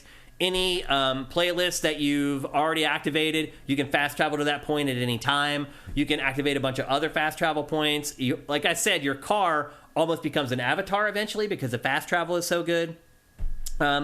But again, there's cars, there's planes, there's boats, there's bikes, there's crotch rockets, there's four-wheelers, there's motocross bikes. They all have their own tracks. They all have their own handling models. They all have their own physics. It's crazy. Like, this game is an achievement, and I feel like nobody's talking about it and nobody cares. And I feel That's because when they announced it, several of the Discords I was in, the whole response was "fuck the Crew." Yeah, and I get that because I didn't like either of the Crew games before this one at all. Now, the one thing I would say of the vehicles, the one that is kind of a disappointment is the planes. The planes handle fine, and the whole objective with planes is fighting against the wind. And you will see the wind, actually. It will show, like, the clouds or whatever will roll sideways to let you know which direction the wind's going. But it's just kind of annoying, and most of the plane stuff... races just aren't all that interesting by You're right. just by what they are. Yeah, you know? You're right. You're flying through hoops, basically. Yeah. The fun of racing tends to be the speed. And while you are going fast in a plane, it's hard to tell you're going fast in a plane a lot of times. It is. There's the sense of speed. There's nothing to compare it to because you're up in the air. Yeah. The leveling is kind of glacial in this. It does take forever to gain a level, but it ultimately doesn't matter all that much because, again, you don't need cars. You go to the event, they give you the car for every event. You never are required to have a car. Now, you do have to buy vehicles to unlock a new type. So, to unlock the boat races for the first time, you do have to buy your first boat. And once you've bought that boat, then the boat races unlock. The planes were not that way. For some reason, I was able to just jump in with the planes without buying one, so it's not 100% that works with everything, but that was the way that the boats worked.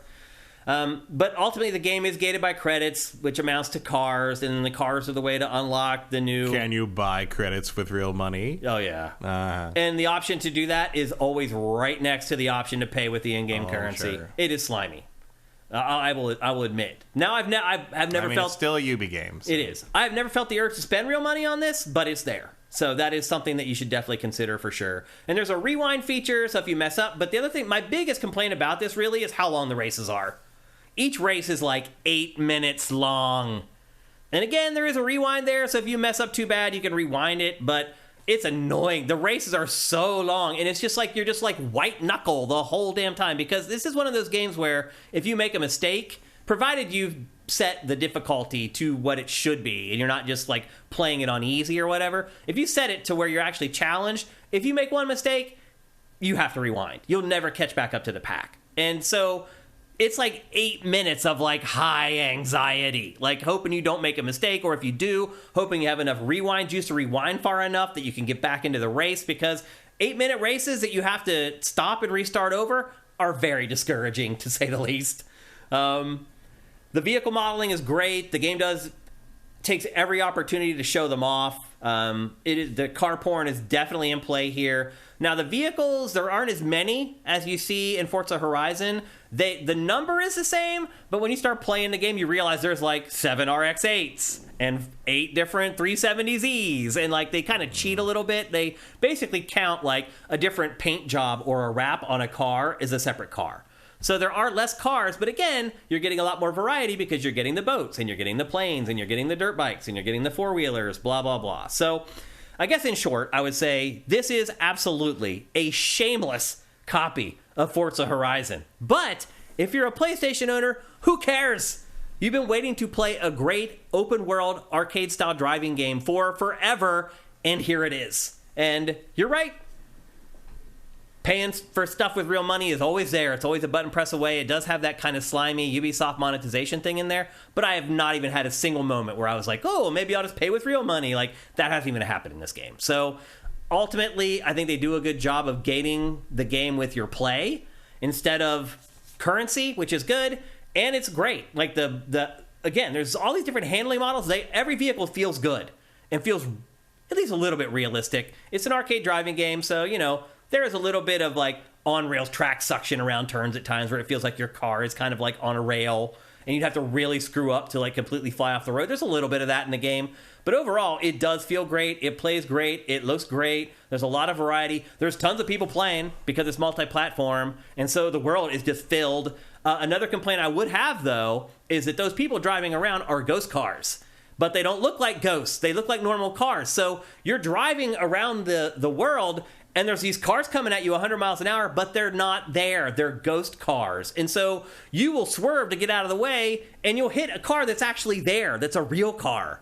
That is my big complaint, really, with this game. Is like, you see the ghost cars, you confuse them for real cars, and then swerve and actually hit the real cars that are out in the world. So that's a little bit of a nitpick, but something that bothered me throughout my entire time playing the game. But otherwise, it's the best arcade-style racing game on PlayStation. I have no qualms with saying that. It's best for PS4. It's the best for PlayStation 5. So if you're looking for a game like this, go buy it. You will not be disappointed. It's also, I've been playing this already for like 18 hours. There's no sign of me wrapping anything up. There's tons of content. I've been really, really impressed with the Crew Motorfest. And I, like you, not a fan of the Crew at all until I played this game. But just try to forget the name on the box and just play it. And I think people who are looking for a game like this will absolutely love it. So that's the Crew Motorfest. Again, it's multi-platform. It's available for everything. Now, would I say it's better than Forza Horizon? In some ways. I think the driving physics are better in Forza Horizon, which are really important in any driving game. But again, the variety here, there's so much of it, and it's done so well that, I would say it's a pick-em between those two. Like, that's how impressed I am with this game. I have a very hard time believing the handling on this matches Forza Horizon. Well, that's what I just said. The handling is better in Forza Horizon. And that's way more important to me in terms of a driving having game variety or whatever. Oh, way more important. Yeah. And maybe Forza is cheating a little bit because it's only doing cars, right? And it doesn't have all these other things. That's just his vision, like, I don't know.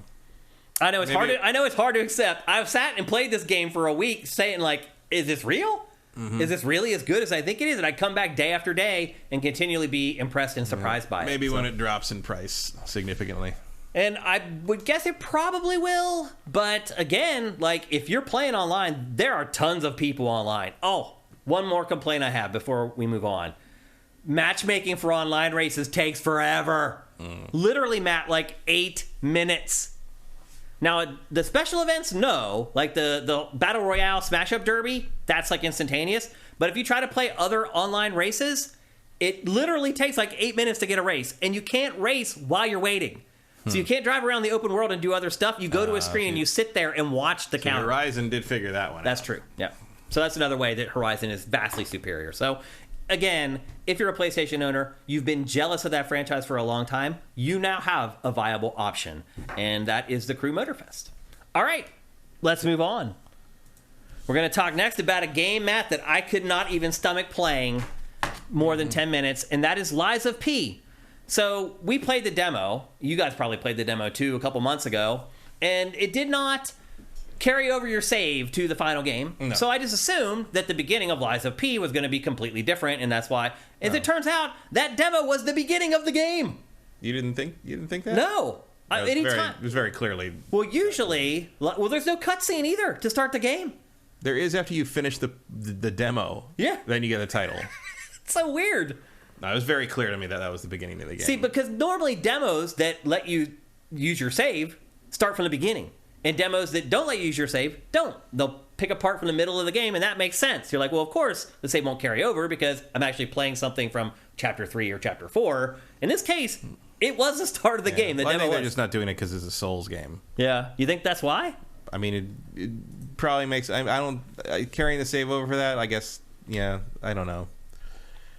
There's no reason really not to, but it does. I mean, it doesn't surprise me that I did. That's one of the reasons I didn't want to bother playing it again, was because I'm like, I gotta do all this stuff in the demo again.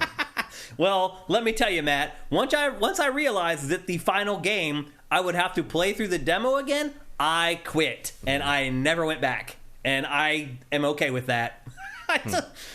I have no interest in this game whatsoever, but that's why we're a team. And you do enjoy playing these games, and I don't enjoy playing this one. No, you don't. I strongly dislike this one. Wow, because it's getting great reviews from all the Souls crew. It is, but crew. I don't know what these people are talking about. Yeah? It is a poor man's Bloodborne in every respect. It is a janky, weak ass, no innovation, no nothing. It is Bloodborne, obviously Bloodborne, but worse in every regard. And set in the Pinocchio, whatever you set call in like a dark American McGee's Pinocchio situation. Yeah.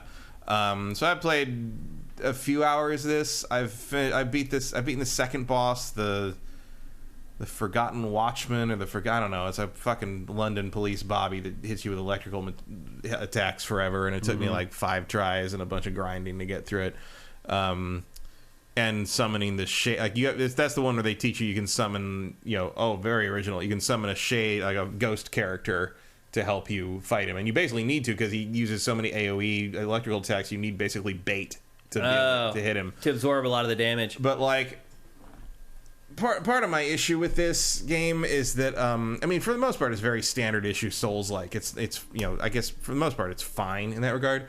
But when it comes down to the fine-tuning, when it comes down to the details, it drops the ball constantly. For instance, the first real boss in this is the parade master, or he looks like dressed like a ringmaster. And his whole, and the way that this works is that it has a. I mean, I've seen some people compare this to Sekiro, which is nonsense. I've seen a lot of people compare it to Sekiro. Nonsense. Yeah. Like, I know it has a stamina bar, like stun a guy thing, and the main character has a trick bionic arm, but no, this is Bloodborne through and through. There is no Sekiro here. Well, it has projectiles, right?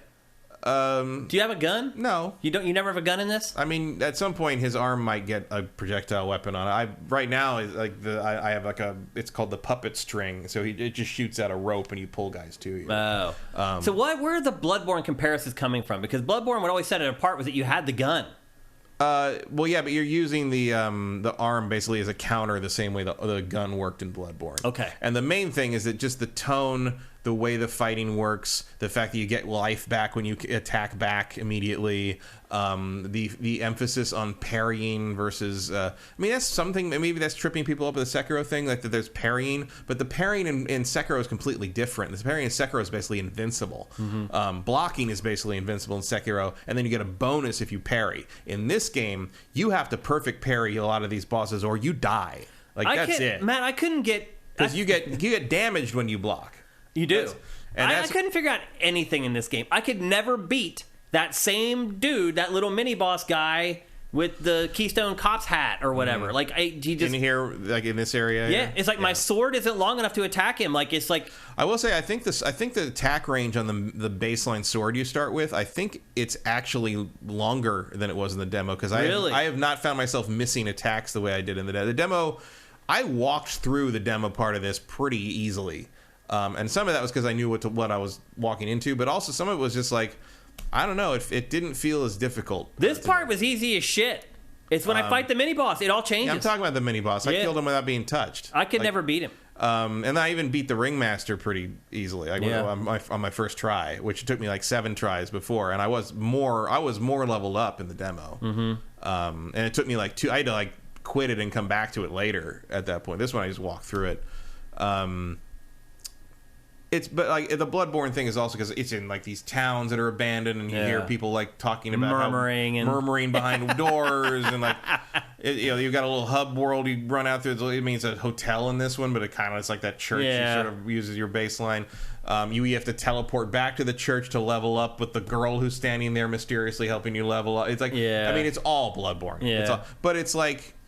So one of the baseline mechanics, especially with the bosses, is that you have to hit them until their life bar glows white, and then you do the charge up attack by holding right trigger, and the charge up attack makes them vulnerable, like it stuns them, and then they get vulnerable, and you can do the fatal blow or whatever thing, which indicates by the 3 red lines.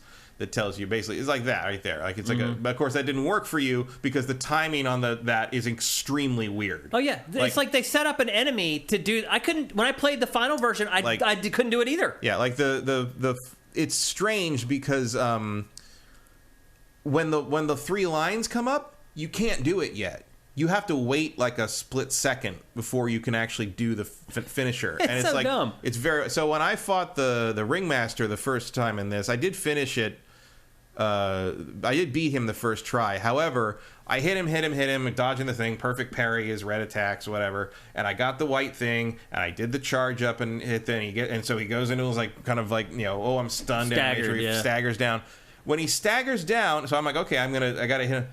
I'm trapped in his hitbox. Like he leaned down on top of my character, and I'm stuck in him, and I can't back away from him enough to get into the zone where you're allowed to do the finisher move. So I completely wasted the whole. Like I took half his fucking life bar off to do that, and now I can't do anything except hit him with normal attacks. So I had to just sort of dodge around and finish him that way. But it's shit like that. That's the stuff that makes me quit. If you want to mimic a Souls game like this, you have to nail the execution with it, and this game doesn't, and that is why it can go fuck itself. Because at no point, like, that is Dark Souls 2 launch shit. And the Souls crowd lambasts that game to this day for that shit, and apparently this game can do it, and it's fucking great? No, it cannot.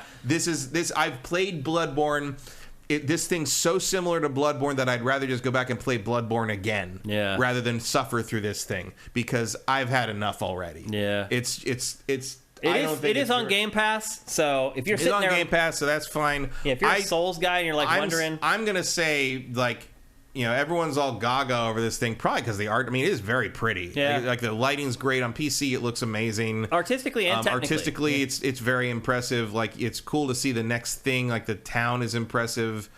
I don't understand the lie mechanic here. Like there's a thing where you can choose periodically to whether you lie or tell the truth about stuff, and it affects his gears inside. I mean, they haven't been clear about. I didn't get far enough, I guess, to understand that. Yeah. There is a whole skill tree thing that unlocks after the demo part where the P organ, which is his mechanical heart, his ticker. Like you can like upgrade, use quartz crystals to upgrade different abilities on it, and you can like synergize them, and there's a whole bunch of different other ends of the tree you can unlock. So there is actually a lot of customization in this, and once you unlock the ability to dodge twice, it does help. No, I would imagine. Which explains why when I played the demo, I felt like I was playing like a gimped version of something. I felt like I wasn't being able to dodge as much as I should be able to. And sure enough, it's because that's an upgrade later. I just can never get in. You can see it in this footage. Once I dodge, I can never get in fast enough to hit him before he's ready to hit me again. That's because you're supposed to just parry everything perfectly. Oh. Because a perfect parry doesn't take any life off. It just takes stamina. Gotcha. So that's what you're supposed to be doing there. It's very, very difficult, and later enemies actually, even on the same attack animation, will wait a little bit. So they vary how long they wait before they attack, and so it's very hard to time it. It's dirty.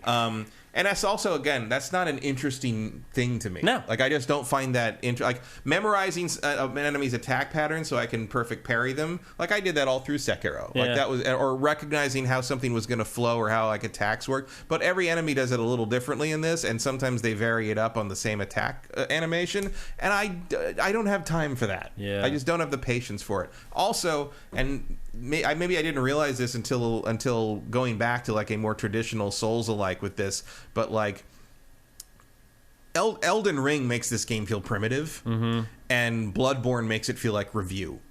So I do not see the point. Yeah.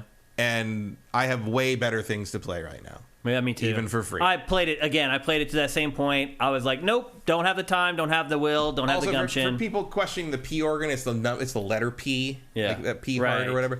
And apparently, what I read, I don't know if this is true, but what I read is that, because this is made in Korea, apparently the letter P is a symbol or a shorthand or something for blood in Korea, which is why the P in Lies of P in the title is red, and why his P organ is his heart. And not all that. Something else. It's pumping blood. So that's what I heard is the explanation for what that is. So it's a pun on like blood versus him being mechanical versus, it's a big thing about being human versus not being human. That's the other thing, is like it's weirdly parallel to that Steel Rising game in the sense that it's automatons and puppets. Yeah. In like a kind of a old style. I mean, this is more of dark fantasy kind of medieval, like post-medieval Europe thing. A little bit of steampunk, maybe. It's very clock punk. Yeah, it's got a lot of clock punk to it.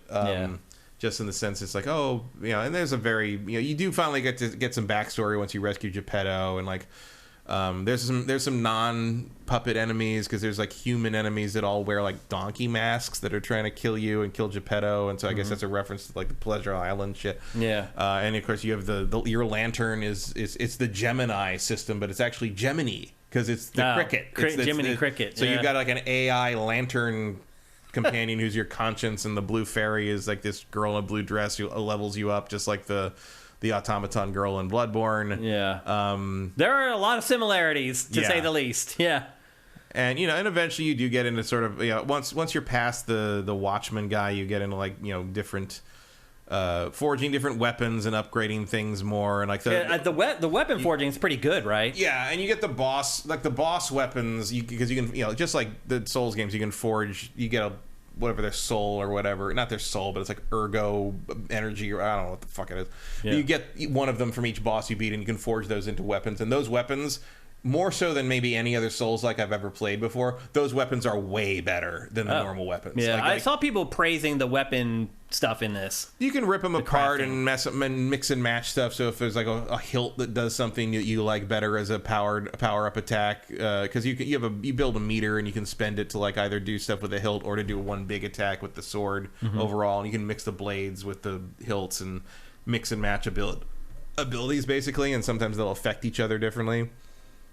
So yeah, there is that, but it's like, I don't know, like I don't have the patience to go through this. Like, that's the other thing, is like I didn't realize how much Elden Ring kind of spoiled me, on the sense of like if you hit a thing that you can't really get through right now, you can go off and do something else and come back to it later. Whereas this is the classic style of like you gotta beat it. That's all. Go grind for an hour, asshole. Like it's like, and then maybe it'll be a little easier. Yeah, and it's just like No. That's 2 thumbs down from GameFace. You knew I was going to be a thumbs down. Although I always give these games a shot, because I'm the guy who doesn't like Souls-likes, who's always looking for the breakthrough game where it clicks for me. And I'm sure there's a lot of people out there like me who wait for me to find the game where I'm like, this is the one, people. This ain't it. This is not the one. If you've never played a Souls game before, you're gonna try this and be like, am I bad at video games? It's like, brutal. It's one of the hardest games of this nature I've ever played. Yeah. Just in the sense that it's very much expecting you to have played these games before and be able to hang with that. Yeah.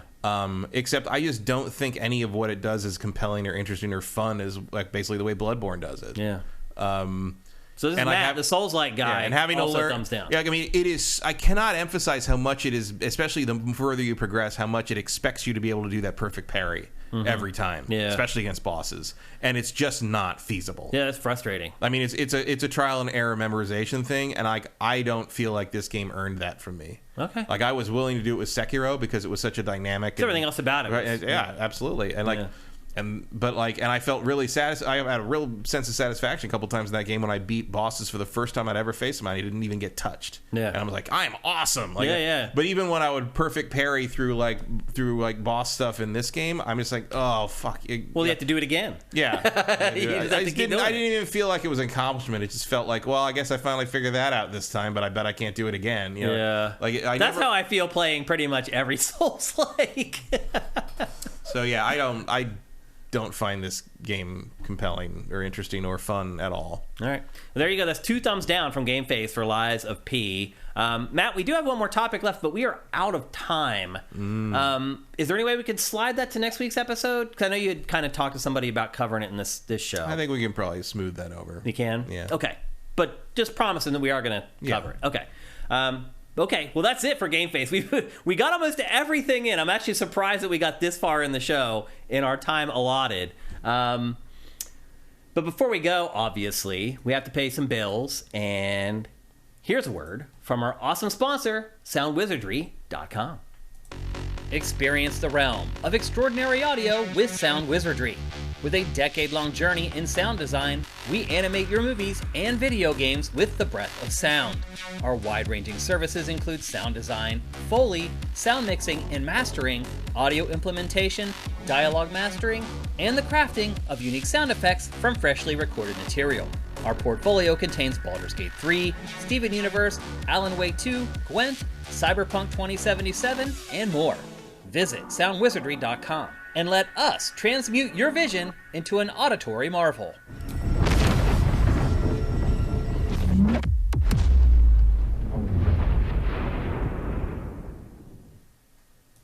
Obviously, what an amazing resume SoundWizardry.com has. I mean, he worked on Baldur's Gate 3.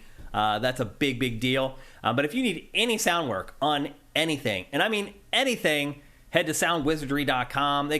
Anything you're working on, you need some audio touched up, or you need sound effects, or anything like that, need some punch-ups in some of your audio sound effects or whatever, make sure you head over. They are the experts. They've done an amazing job, and they have worked on some gigantic projects. Let's take a look at chat real quick before we go. Just want to thank some of you guys who are hooking us up. Short Raver, thank you for Twitch Prime. Norix Nessie 94, thank you for Twitch Prime. Anybody else getting in at the end here? Quick question from Swanland. How many areas to race in? Is it just Hawaii? It's just Oahu. It's just one island of Hawaii for the Crew Motorfest. 33 months and 27 months, guys. That's awesome. Thank you. It really makes a difference. In fact, if you're watching this or listening to this on either YouTube or any of the podcast services, you can help us totally for free using Twitch Prime. If you're an Amazon Prime customer, you can give us a free $2.50 every month. If you're watching on YouTube, the instructions are down below. But even if you're not doing that and you just want to help us in general, please head to patreon.com/sifted. That's SIFTD. You can pledge whatever you want per month, just $1. That gives you some on-site rewards. $2 gets you Pactor Factor. $4 a month gets you all our content early. It's really cheap. We're, I think, the cheapest major gaming Patreon out there right now. I think everybody's moved to $5 or more at this point, but us.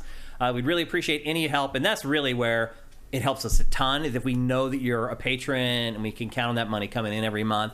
That's great. But again, if you're broke and you want to help us out, Twitch Prime is a great way to do it. We'll be back on Tuesday. I already have like 3 games waiting to play.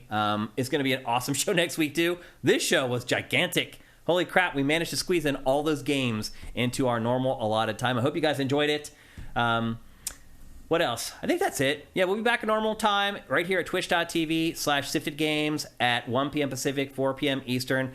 You're done with jury duty. I'm done with jury duty. I think the show should be ready to rock every Tuesday for the rest of the year at this point. So thanks to all our patrons who hook us up and make all this possible. We appreciate you guys very much. Thanks to everybody who shows up live in our chat, who gave us Twitch Prime today. The hype train ended up going all the way around and getting back to level 1 again, I think. That's awesome. Thanks, you guys. It wouldn't happen without you. Legacy, thank you for getting in there with Twitch Prime at the last minute. I see you guys putting in questions for Q&A. We don't have any time. We can't do it today, unfortunately. Try to remember those questions for next week. Although I see Glenn Schofield is leaving striking distance in there.